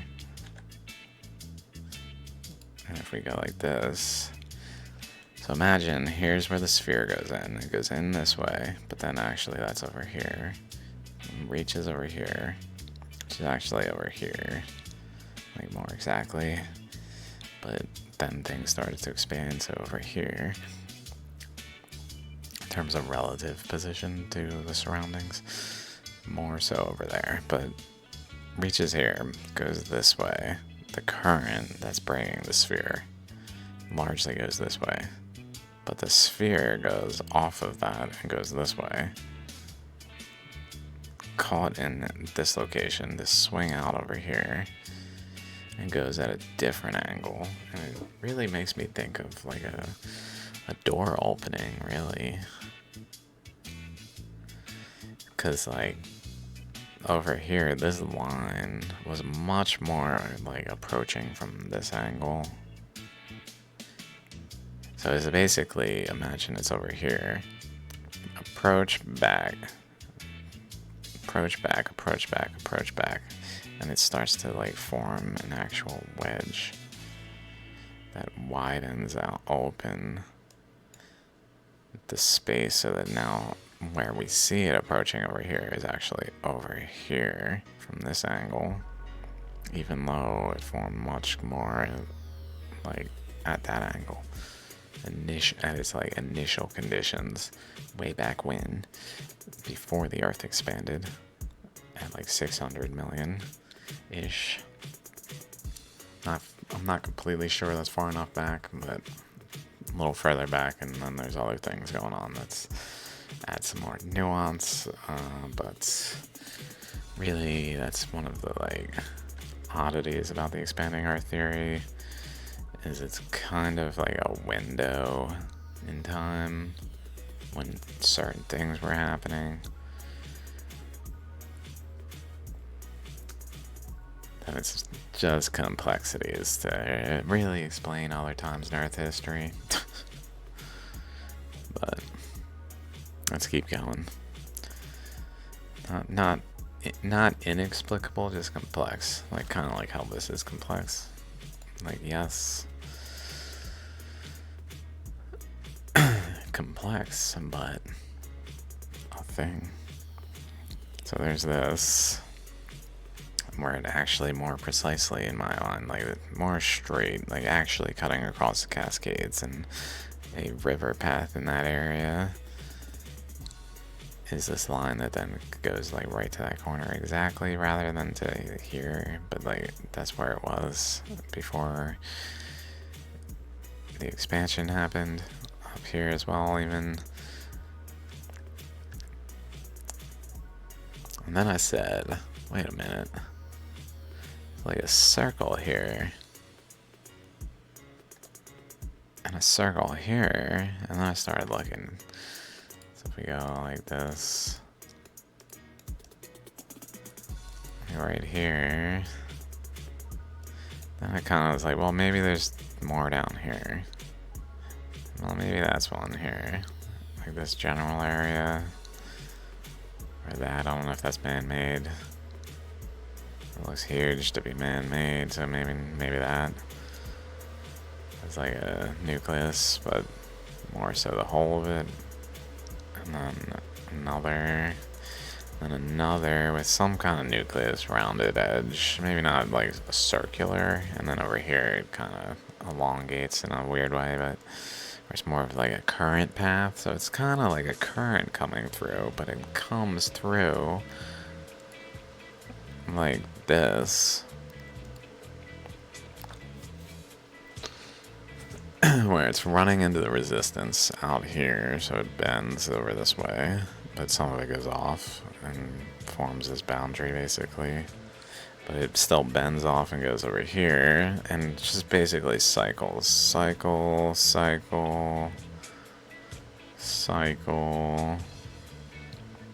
And this last one, as it cycles, it runs back here, but then it runs into this current coming through this way that then goes over this way. Notice it goes into where South China is, the craton. It pushes the craton over and then rotates around, notably like running into resistance here, like pressure that is pushing into this pressure point and this pressure point, but this pressure point, to like hold the South China Craton from actually just like becoming an island practically.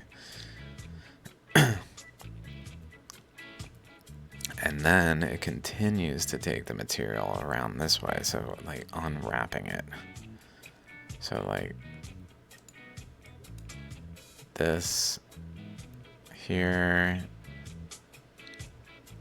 slides out here sideways, like straight out and sideways, based on probably based on these currents straight out sideways in a way where if you pushed on this side straight out, it would be pushing like this way, and then sideways to go this way, so then it turns it in the way it is. And then the force, though, begins to rotate around like this. So does it then to turn it? So imagine this front is over here, but the force is rotating this way. So then it turns it there. I mean, it does. It would do it. So not only did I propose that that was a thing, but inadvertently I actually provided a current flow path that could feasibly result in the motion of the actual land masses as well, and not just like current paths atop the surface that are shaping the surface, but also moving the entirety of the land masses that are still visible on the surface. And then it has an exhaust over here that really went past this ridge probably and fed into the channel that would form down here. So like out this way, out of this like nub thing, past the resistance seemingly. Although it's a little odd that this doesn't start like sooner, or like starts so soon. It doesn't start later like down here. Although that might just be because there's more so an outlet like going across this way and out this way and then going back, like wrapping around and kind of blocking this side and more so forcing it this way. Which then leads to wrapping around and going down here as like a stream this way, where it runs into other currents going this way and goes across here basically between Kerguelen and this thing,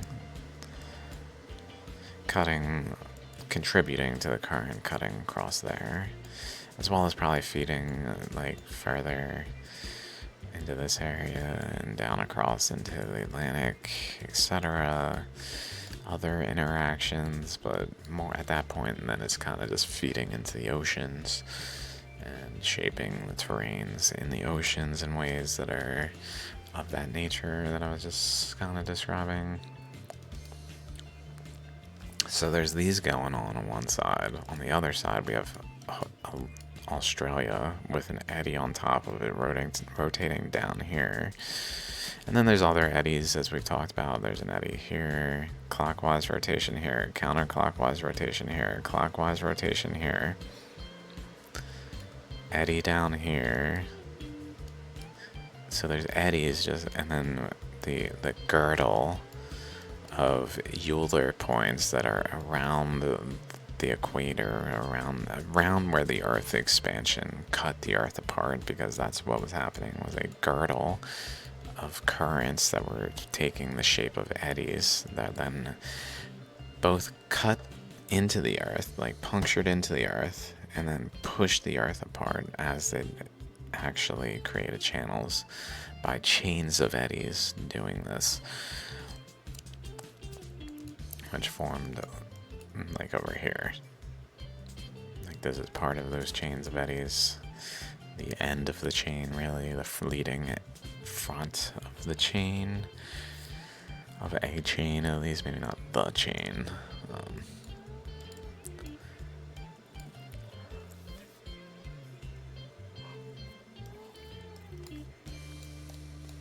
Where it kind of just deflects around, I guess. And in here.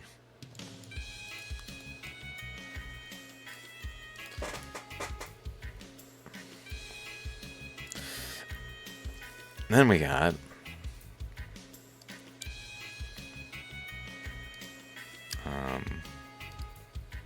so this is Rangelia, which we talked about earlier, but then there's Silesia.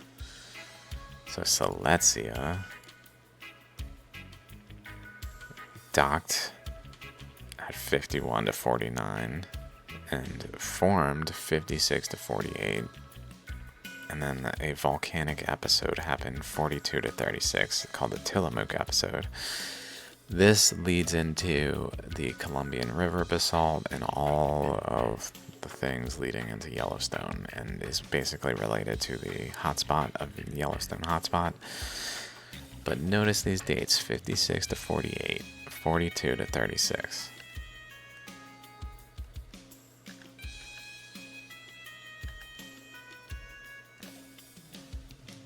Let's pull up the Emperor Seamount Chain age map or something. I don't know.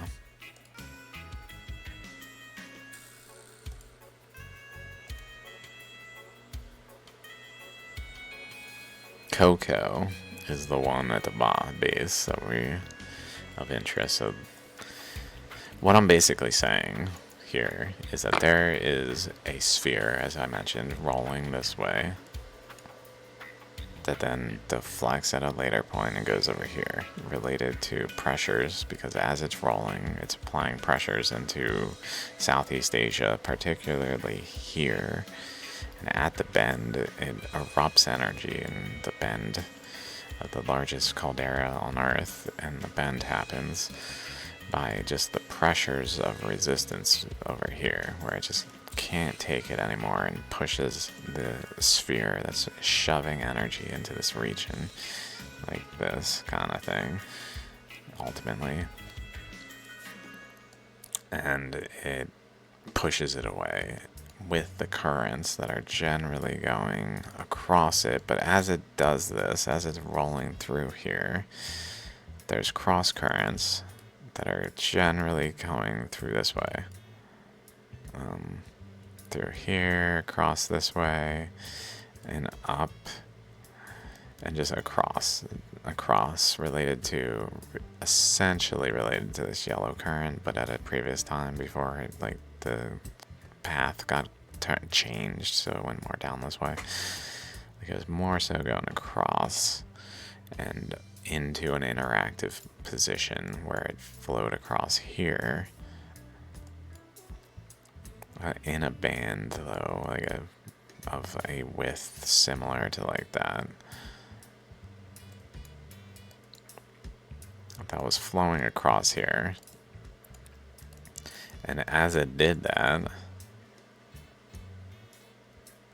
when the Hawaiian sphere went through, it interacted with the Hawaiian sphere, and that produced Silesia. That's what my interpretation is. And why this up here, so notice right here, as the sphere is going, it's going, hits the current. It's in the current, it's in the current, it's in the current, it's out of the current. So, start of being in the current, end of being in the current, and then hits Philippines energetically and reflects off of it and bends this way. But 56-48, 56-48. These are in papers. These are not just like me cherry picking. This is in papers. 42 to 36. 42 and then 36 is like in here. So it seems the Tillamook episode seems related to post-bend. Like once it hits Philippines and bends off this way. I mean, 42 might be a little cheating. Caldera, largest caldera, Apolaki, that's what it is. Sure. Weird. Never do that again. This one. 47.9 to 26. So this one really starts erupting at 48. According to Wikipedia. Just at a glance, it's definitely in the range. god means giant lord. Name of the god of sun and war.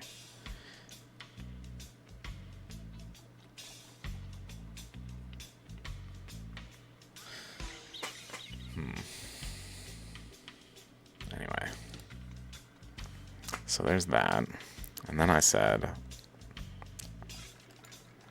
I feel like I've seen this arc somewhere. It's California, Northern Oregon, Washington.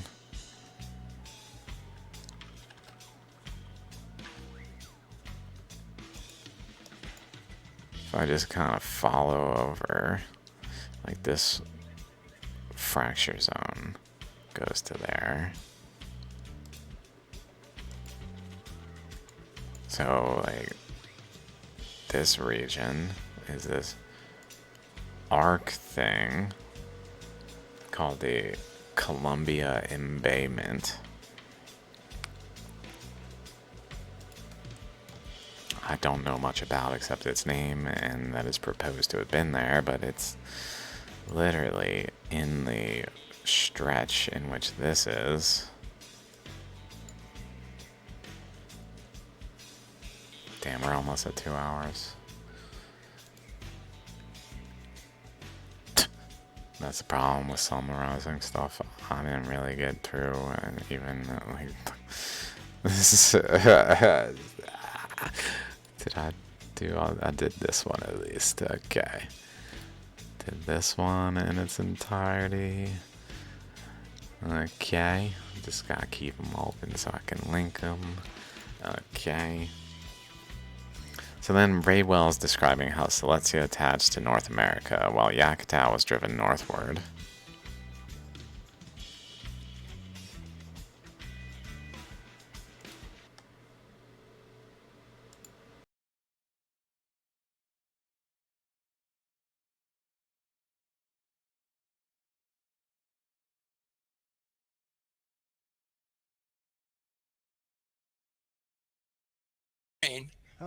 Bam, that creates the Tillamook volcanic episode and all of those dikes in the forearc. At the same time, the Kula plate dies and becomes part of the Pacific plate and starts moving in the direction of the Pacific plate, which is northwest. That causes the Yakutat terrain to rift off of North America and start moving northward with the Pacific plate toward Alaska. And so the Yakutat is moving north, but watch what's happening to Silesia. Silesia is actually rotating clockwise. It's further south, and over time it rotates clockwise north to its present position.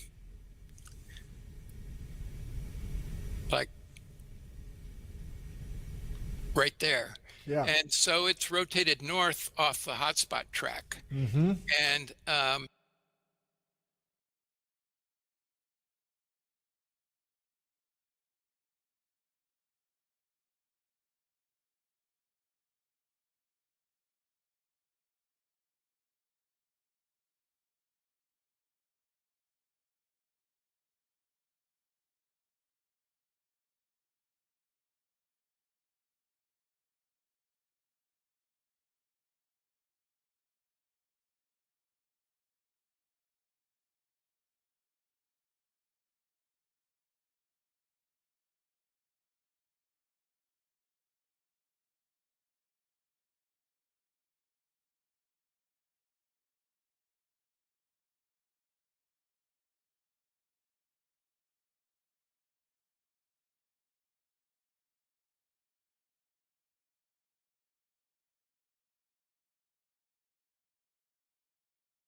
America and start moving northward with the Pacific plate toward Alaska. And so the Yakutat is moving north, but watch what's happening to Silesia. Silesia is actually rotating. Oh no, I was muted. How long was I muted? Maybe 2 minutes. It's okay, I said stupid things. I'm like, wait a minute, these dates are not really quite matching. This one, I did not realize the dates don't match as well, because it basically Clockwise, it's 40, further south, and over time 30, it rotates clockwise north 28, 25, to its 22, present position. 10, 6, Like, then it's there. Like, basically present. Yakutat is moving there.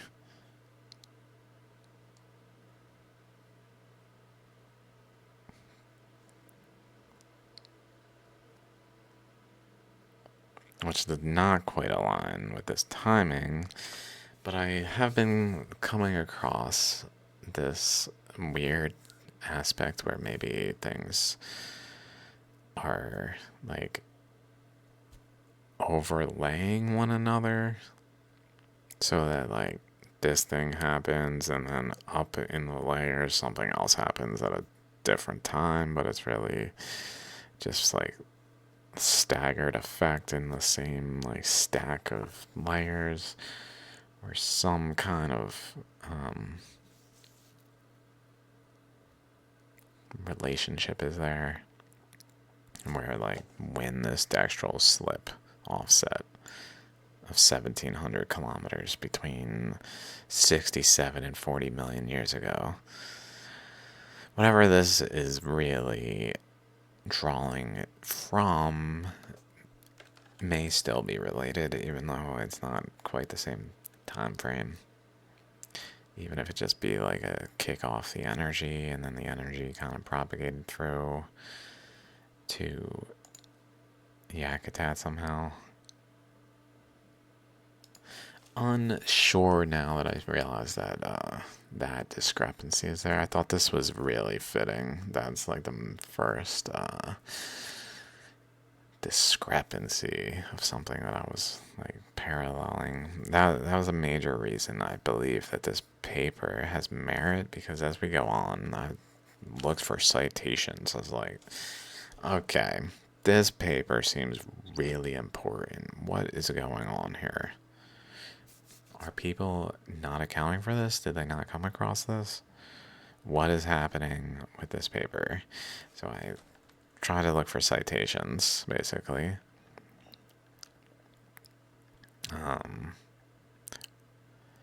Where, let's see, this is Farrar and Dixon. I said article by Dickens and Owens describing the Chinook Trough. So during the first stage of relatively slow seafloor spreading. Oh. Wait, what? Oh, that's what's. Never mind, sorry. I gotta go back a little. That's because I was within there. I was like, what is happening? There we are. Now we're back. Okay. Yakutat and Silesia are at least 1,700 kilometers apart, so there is that aspect to it, where there is this distance of separation that mirrors the claimed dextral slip of this other paper, even if not the same time frame. It's at least when Silesia was forming in that regard. Yakutat and Silesia are at least okay. While looking at citations, I came across this paper. And initially I said none in the Pacific Northwest, because I was on page 3 of 5 or 6 pages and didn't find a couple that I did see later on. I don't know if I looked at them. I think they just cite them in passing, if I remember right. But not sure if this is commonly known amongst geologists studying the Pacific Northwest. I'm like, why is this not being accounted for? What is going on? So, then I came across this. More relationships to splitting We propose that the Pacific Kula Ridge began spreading approximately 85 million years ago when the Hawaiian Sphere is moving through. Evidence for splitting of the Kula Plate from the Pacific Plate along the Chinook Trough is the relationship between the north striking Amlia and Attic fracture zones, the Chinook and Emperor troughs, and the magnetic lineation south of the Aleutian Trench. If this hypothesis is correct, it will require that message. So, point being, 85 million spreading between Pacific Kula. I found that of interest enough. And just the relationships between the splitting and the Chinook Trough and the Emperor Troughs of the Pacific and the Kula Plate. Mind you, the Kula Plate is an extinct plate that is no longer actually visible. Pretty sure might be like considered under Alaska now. Just see what this says. Extinct, not meaning all gone. There we go. Kula meaning all gone. As the name suggests, entirely subducted around 48 million, and today only a slab in the mantle under the Bering Sea remains. Some evidence of a resurrection plate broken off from the Kula Plate and also subducted. So essentially, Kula and Resurrection and Pacific are really just like breaks in a continuous plate where then like a intermediary thing formed. I would say like the Pacific over here up to there still continues like over underneath North America, and then between the two is this other material that filled in the space kind of thing all the way over to wherever the like original cut point was, so that there's a continuous crust but filled in with a younger material.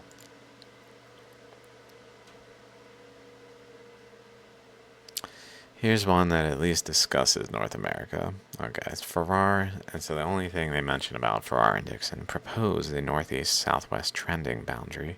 However, Gordon, so I went to Gordon, paleomagnetically tests this hypothesis and rejects it, rejects it outright. So I'm like, okay, does he reject it like completely? Let's see. Then I went to Gordon. So let's see, where are we? Definitely still something to this, but Gordon is quite firmly rejecting the dextral slip. So this paper just like, nah, that shit ain't real, bro. The data strongly disagree with this hypothesis. Instead, the data are consistent with no motion having occurred between seafloor east of the Emperor fracture zone and seafloor west of the Emperor fracture zone. Read that, and it's like, okay, case closed, right? Case closed, right? Right? Let's see.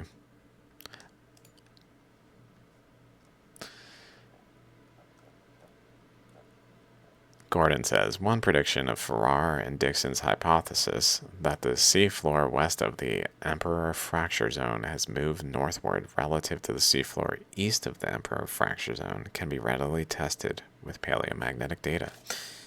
Very true, potentially.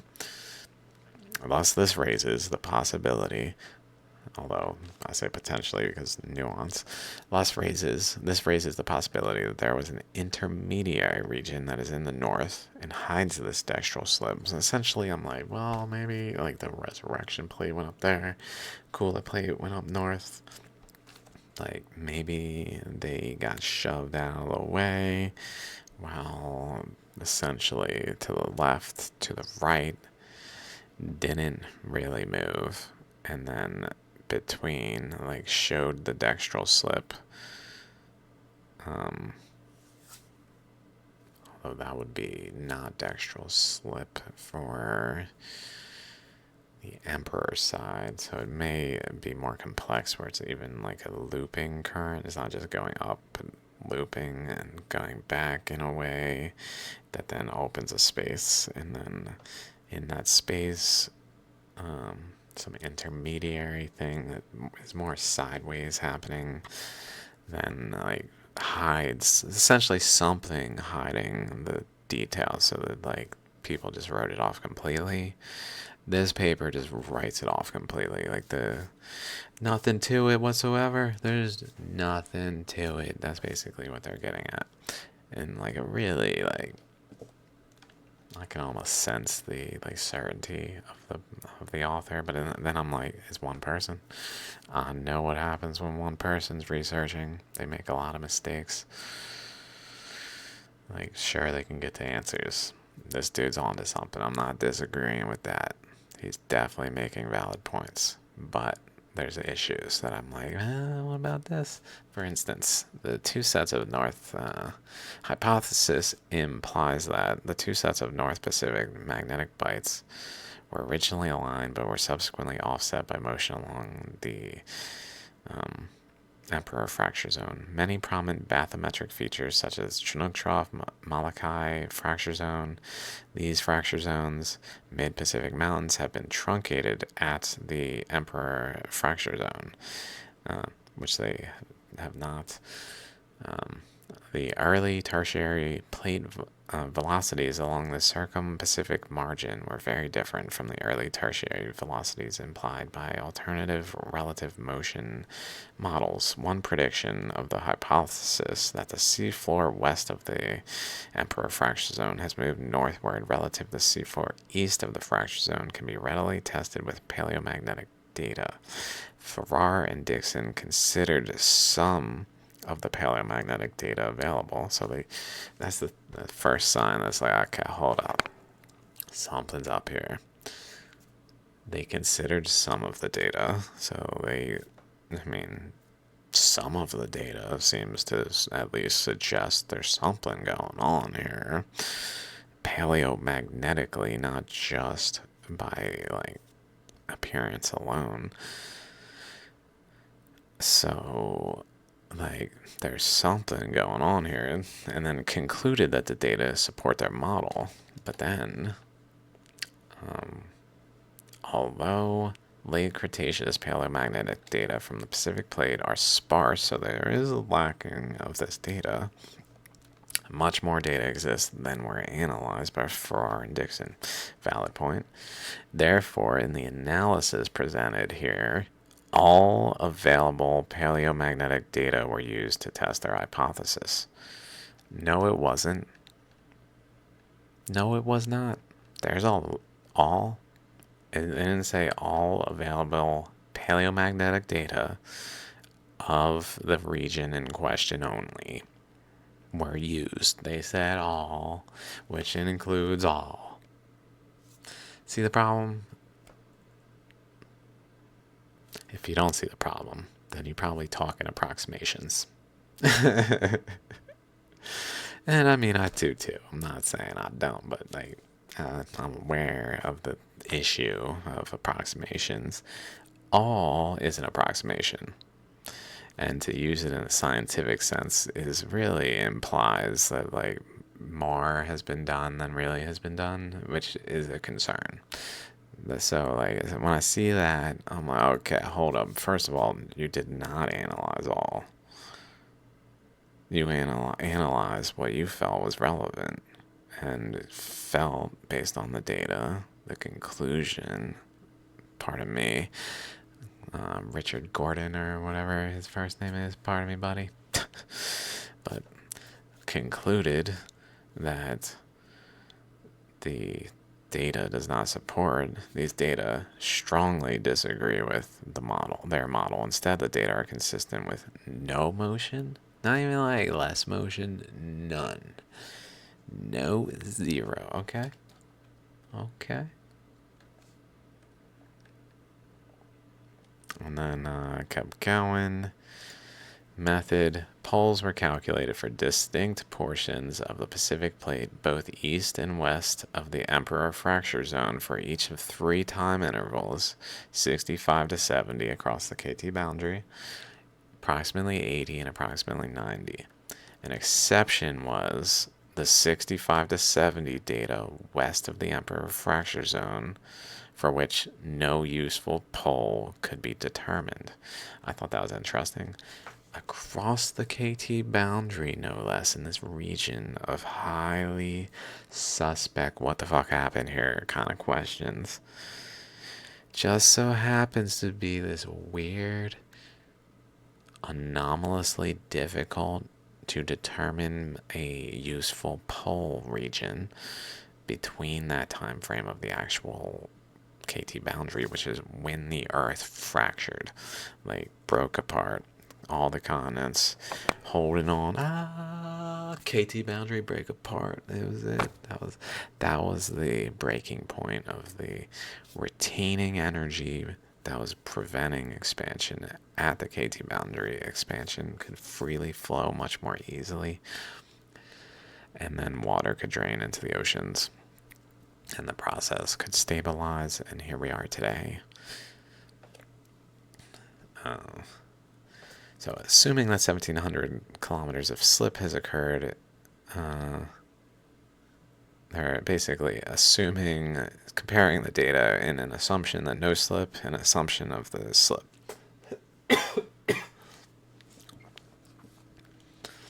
And determining that the no slip fits better, which is probably, like, it's reasonable. So there's certainly something to their viewpoint. For all 3 time intervals, if the West Pacific was reconstructed relative to the East Pacific according to Farrar and Dixon's model, the angular distance between the poles was large. So this is actually interesting. I'm like, maybe there was 2 poles. Could there have been 2 poles? Could the East and West Pacific have each had their own pole as they moved in a way that the paleomagnetic data doesn't show this dextral slip, but the physical data does? Because they're, like, not just pulling this out of their ass. There's a basis for why they are like, hey, there's a lot of dextral slip here. So, I mean, it's possible that there were multiple poles at once, and like the Earth was highly unstable and had multiple poles. It's possible.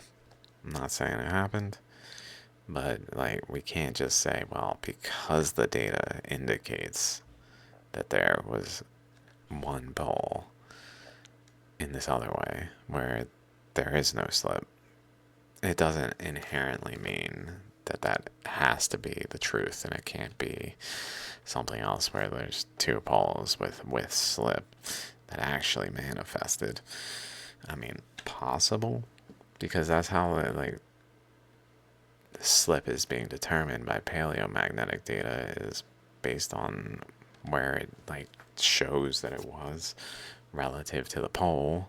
So if there were actually multiple poles at this time in Earth's history, like the splitting of energy in some way at the pole, where it actually had 2, like Asia pole and North America pole for a short period of time at least, then we literally would not be able to realize that. We would just be like, well, the chi-squared test showed that the poles at 95% level are overlaying one another if they're fixed, but if they're rotated, they're not overlaying one another. So, ergo, they were fixed, and we would literally never know that this like dextral slip had happened if there would happen to be a circumstance where there actually were 2 poles and we didn't realize. So there's that, like, just because the data fits one pole and that's like generally stably what we would expect, it doesn't mean that's what was. Does not mean that is what was. Just, I'm not saying it is that there were two poles. Odds are there was one pole, but just saying. So, that's this. That's this. Where are we? This one? This one? This one? Okay, curiously, they mention the eastern side. Oh my god. Eastern side of the EFs of the Emperor Fracture Zone. Substantial northward motion of sea floor east of the eastward fracture zone. So more late Cretaceous data are available from east of the Emperor Fracture Zone than west of the Emperor Fracture Zone, and the substantial northward motion of seafloor east of the Emperor Fracture Zone is more accurately documented than for seafloor west of the Emperor Fracture Zone. So I find it kind of odd. Like, it's like they spent this paper arguing that there was no like dextral slip or no transposition, whatever, the movement of the portions of the Earth relative to one another, let's say. But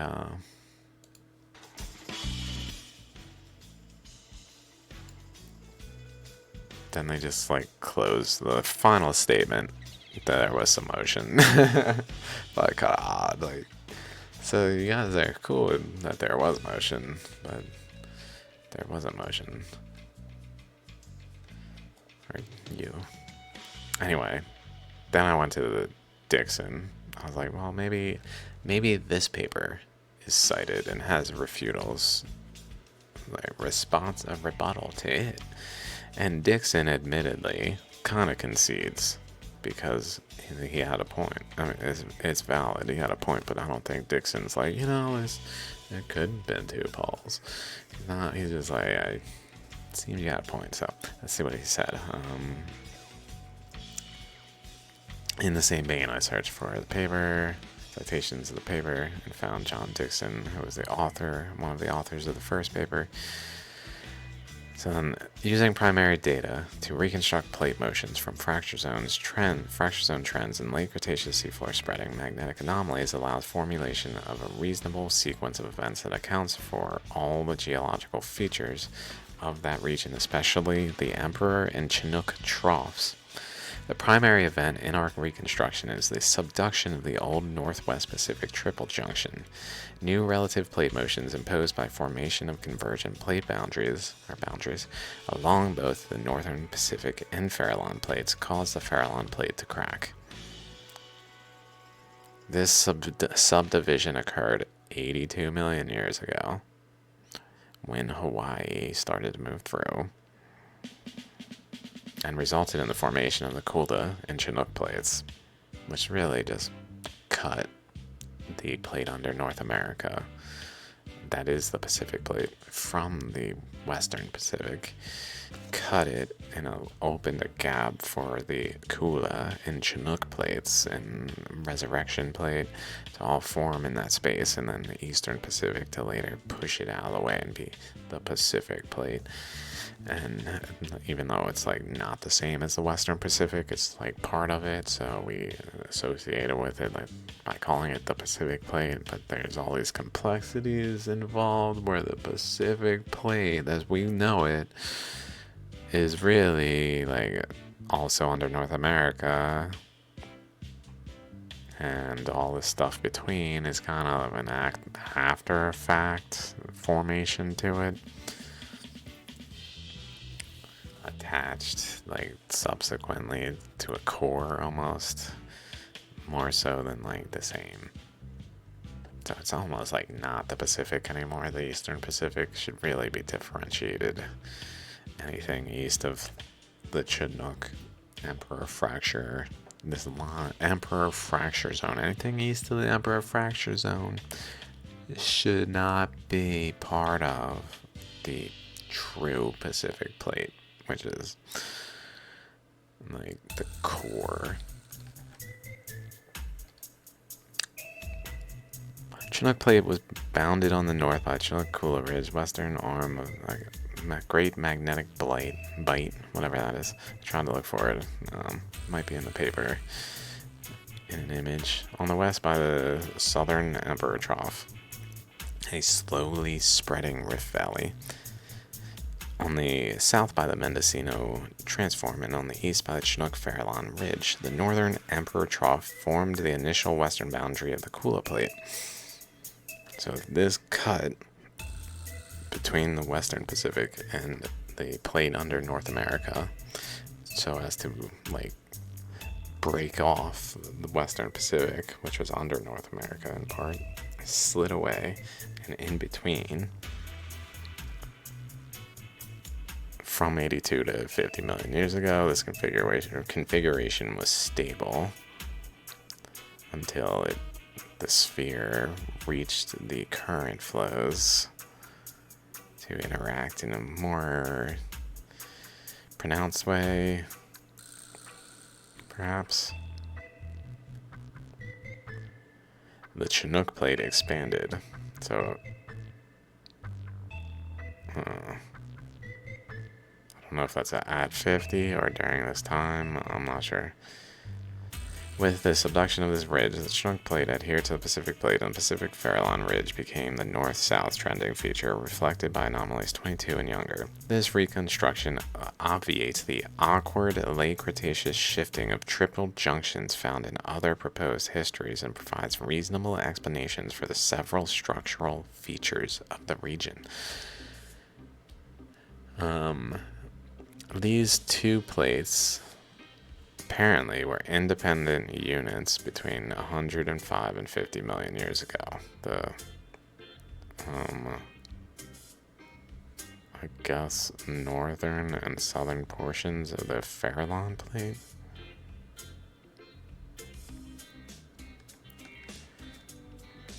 And then I kept going. It seems like Dixon at least caved to this data. Farrar and Dixon, this is from Dixon, suggested that the Emperor Trough is part of a long northwest-southeast wrench fault system extending south through the Line Islands. 1,700 kilometers dextral offset. This hypothesis also predicts that the seafloor between Hess Rise and the Emperor Trough was generated by early tertiary seafloor spreading from a northeast-southwest trending ridge. Then they did this mission in 1982 in an attempt to find such an anomaly pattern, but did not. This lack of predicted magnetic anomalies, the Cretaceous age of the mid-Pacific Mountains, and the Line Islands along the proposed wrench fault, the lack of offset of orthogonal features such as the Mendocino fracture zone, and new evidence suggesting little or no shift in paleolatitude across the Emperor Trough all mitigate against the hypothesis of Farrar and Dixon. So they just cave in. I'm just thinking this lack of shift of the fracture zone is probably because these things are like the dominant current within the spans of themselves. So even if there's a current flowing northward, these like jet stream regions of bands of current that are here that were involved in the formation of the fracture zones, like they may have basically held the structure's position in a way that like vibrationally retained the continuous line, even though a current was moving up through there. So it may not inherently disprove it with something like that. It just may show that we don't understand fracture zones very well. For example, discussing problems this area of study tends to run into. So this is pretty interesting and useful. The efforts to decipher the late Cretaceous history of the North Central Pacific generally suffer from one or both of the following difficulties. Most of the proposed sequences either ignore the Emperor Trough or require both the Emperor Trough, which trends 323 degrees, and the fracture zone south of the Aleutian Trench that trend north-south to represent Pacific Kula relative motion.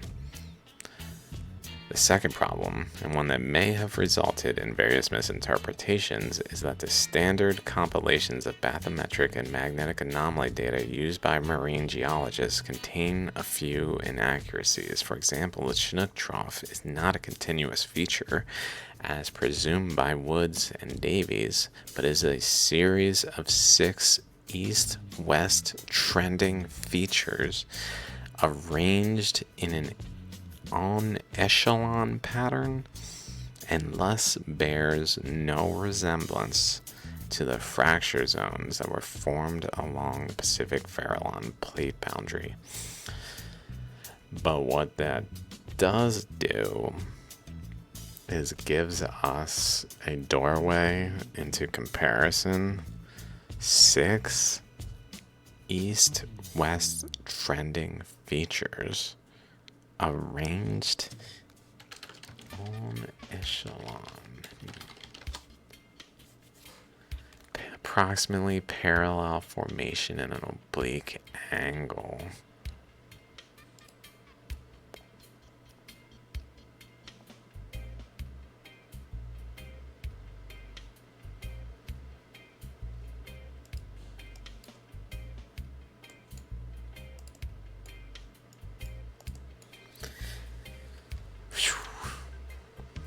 Cracking some cracks. Okay, let's just get through these final 3 posts real quick, and then I'll finish this 2.5 hours. Emperor Trough extends north-northwest from 36 degrees, blah blah blah, a distance of 1,750 kilometers. There's that number again. The deep trough, reaching 1,000 to 1,500 meters below regional base level and with 2,000 to 2,500 meters of relief, occurs in the central portion of a 200-kilometer wide zone of blocky faulted topography. So the Emperor Trough is in the central portion of a 200-kilometer wide zone of blocky faulted topography. Chinook Trough and linear east-west trending magnetic anomalies north of it do not extend west of the Emperor Trough. So if we look at G plates real quick.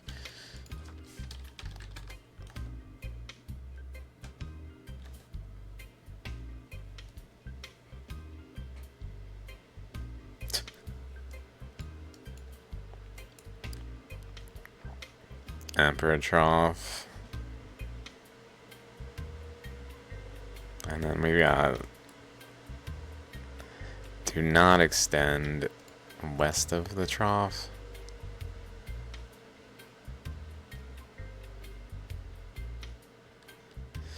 The northern and southern portion of the trough have different trends and may have somewhat different morphology.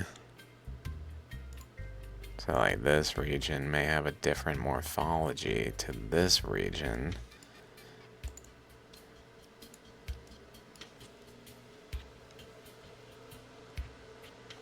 Notice there's one current that goes this way, and another current that goes like this.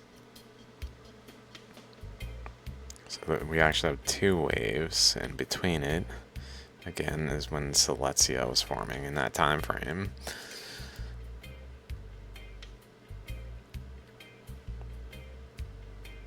So maybe by having 2 waves, the top half has a different morphology than the bottom half. Basically was what I was getting at. Feasible. Emperor Trough is the likely western margin of the Koolip Plate. But if it were a transform fault, its trend would be hard to reconcile with north-south transform faults lying to the east.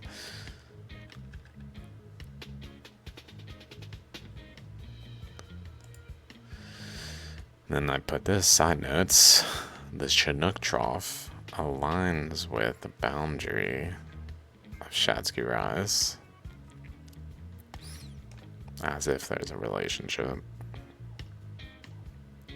Wonder if we keep taking it out further, what might happen.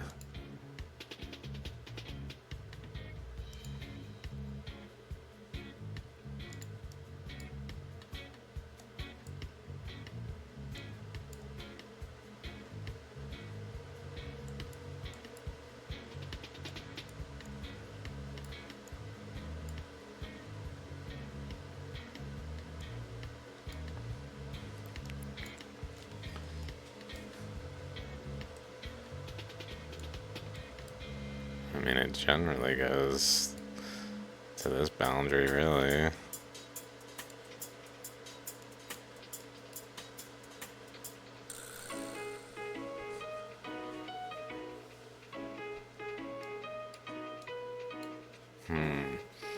It almost makes me feel like there was a current going around Australia's western side and eastern side,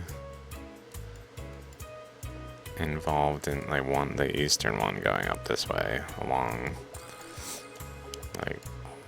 this way and around here, and then the western one maybe going like more here to then return more.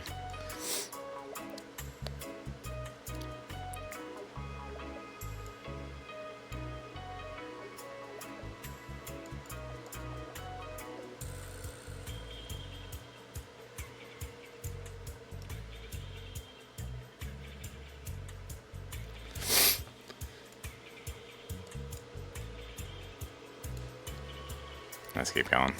But definitely some kind of relationship. Gordon's paper also cited William Sager. So this is where I'm like, there's definitely something to the first Farrar paper, and it shouldn't be totally disregarded. Abstract. Seamount Magnetic Anomaly Study. So this is Sager, who is the author of Tamu Massif and all sorts of stuff, all sorts of papers in the Pacific that we've looked at in the past pretty closely, because he's got really good research. So I was really happy to see he was the author of this and just clicked it, because this is one of them that cites the Gordon paper. So I was like, what's up with this? What's he got to say? Maybe he's got something to add to this conversation. Seamount magnetic anomaly studies have been conducted on 8 volcanoes in the Line Island seamount chain. 4 of these gave paleomagnetic pole positions consistent with other Pacific Cretaceous pole positions. Of these, 3 have reliable radiometric ages ranging from 72 to 85 million.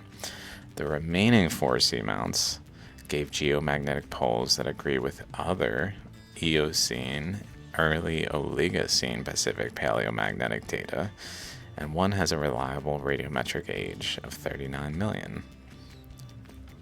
So the Line Islands, which are like related to the Emperor Trough down here, have 2 ages going on. They've got a first age range in this 85 to 72 while the sphere is moving, but seemingly stopping at 72 in these, and then starting again around 40. I don't know what to make of it. I just was like, okay, so now we got some curiosities that add complexities that are like, okay, there's some complexities here. Hold the phone with this total abandonment. They just didn't want to deal with it on that paper. There's details in there. I think I gotta look closer again. I just gotta read the paper closer and see what's going on exactly. What basis? Fully, what is their basis? As best as I can grab it and see how merited it is, and in a more firm way where I have an actual conclusion. I'm just kind of leaning in favor of what I believe, which is kind of what I'm doing right now, probably.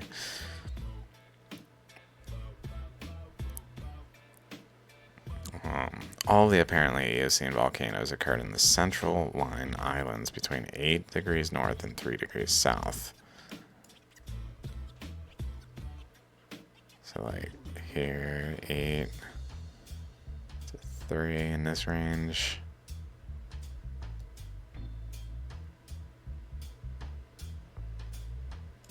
So I guess in this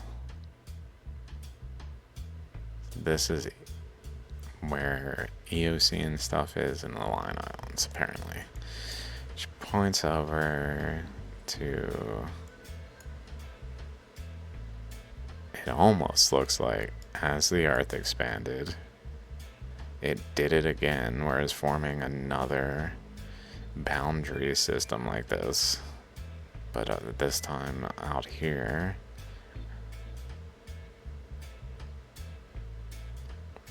And in this case, more just a line because of how the currents were in that time. In this case, there was no space. This case, things could pass by each other, but we're still interacting at a boundary, so it was accumulating stuff. Kind of makes sense.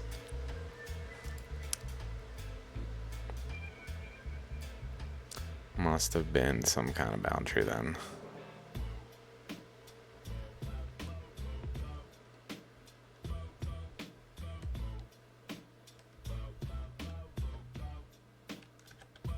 Also, 7 of the 8 seamounts appear to be inhomogeneously magnetized to some extent. I've never really came across that. That might be a common thing, but like,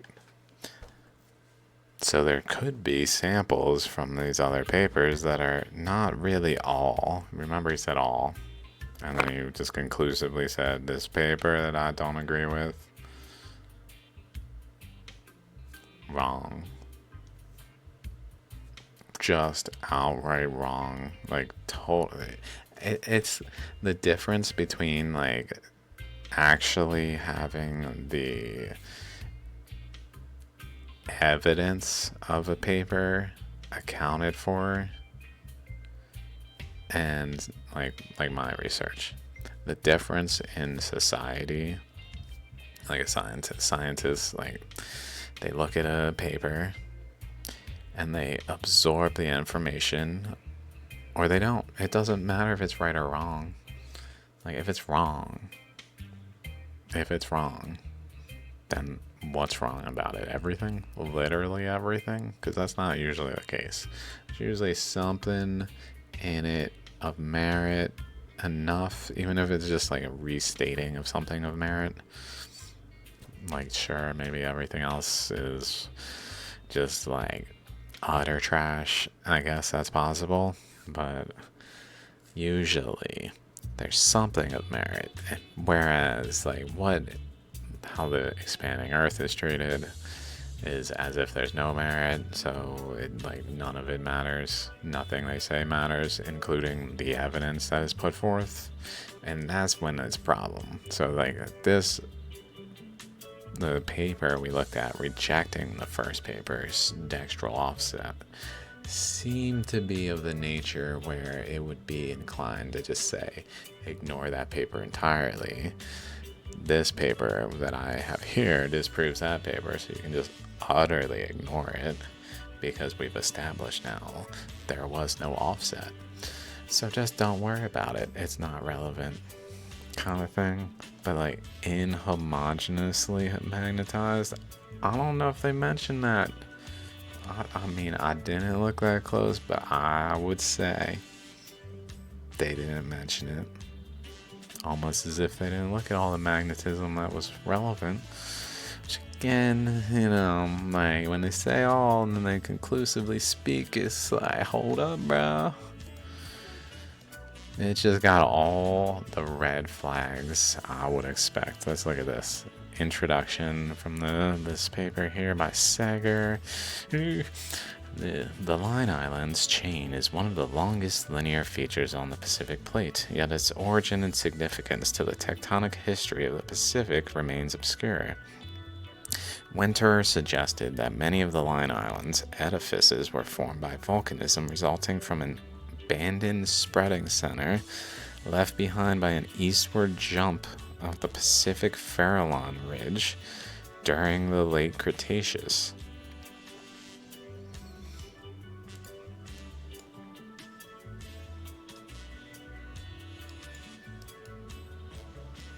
Literally. Boop. Boop. It's kind of like comes in waves. Boop. Boop. Boop. Look at pause. where it expands so that this boundary over here along Papua New Guinea and Solomon Islands that was over here just moves far enough away that the boundary of North America is where the Line Islands are. And it then contributes by forming islands along that path. Particularly here some reason, because of the process still happening where currents going off here and across this way, I guess, to here, but more linearly, probably running into other currents and just depositing. Like run into, slow down, drop material, compress material. It all starts getting compressed and worked. So like creating islands, I guess. I don't know if it's deposited off material like that, but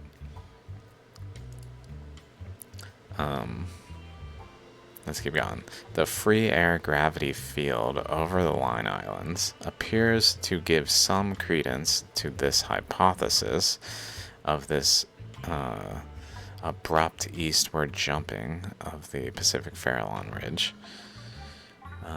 Orwig and Cronk and Farrar and Dixon hypothesized that the Line Islands chain was once the site of a long fracture zone.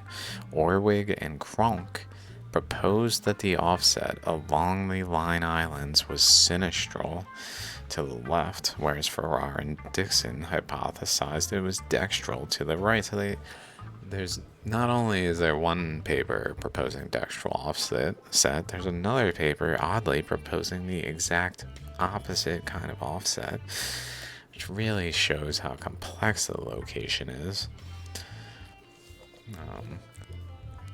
In the Orwig and Cronk model, the Line Islands formed contemporaneously with volcanism in the mid-Pacific Mountains at about 85 million years. In the Farrar and Dixon model, the dextral shear along the chain began during the Maastrichtian, which is the end of the Cretaceous, and ended during the Eocene, basically KT boundary time frame, which 67 to 40 is what they actually say in the paper. Paleomagnetic data, however, do not appear to support the hypothesis of a large amount of offset of the crust on opposing sides of the Line Islands. Although Pacific paleomagnetic data suitable for testing such a model are scarce, neither Gordon nor Sager found evidence, so that Sager even looks, for a systematic difference in the paleomagnetic poles of sites separated by the chain. Now I gotta look at Sager 1983. Okay, guys, so there's a lot of information to consider, like to actually account for, to somehow figure out if, let's say if, the Western Pacific region here is closely related to North America in ways that are not accounted for due to all of the things that we just talked about and more. Okay, 2 hours, 45 minutes. See you guys.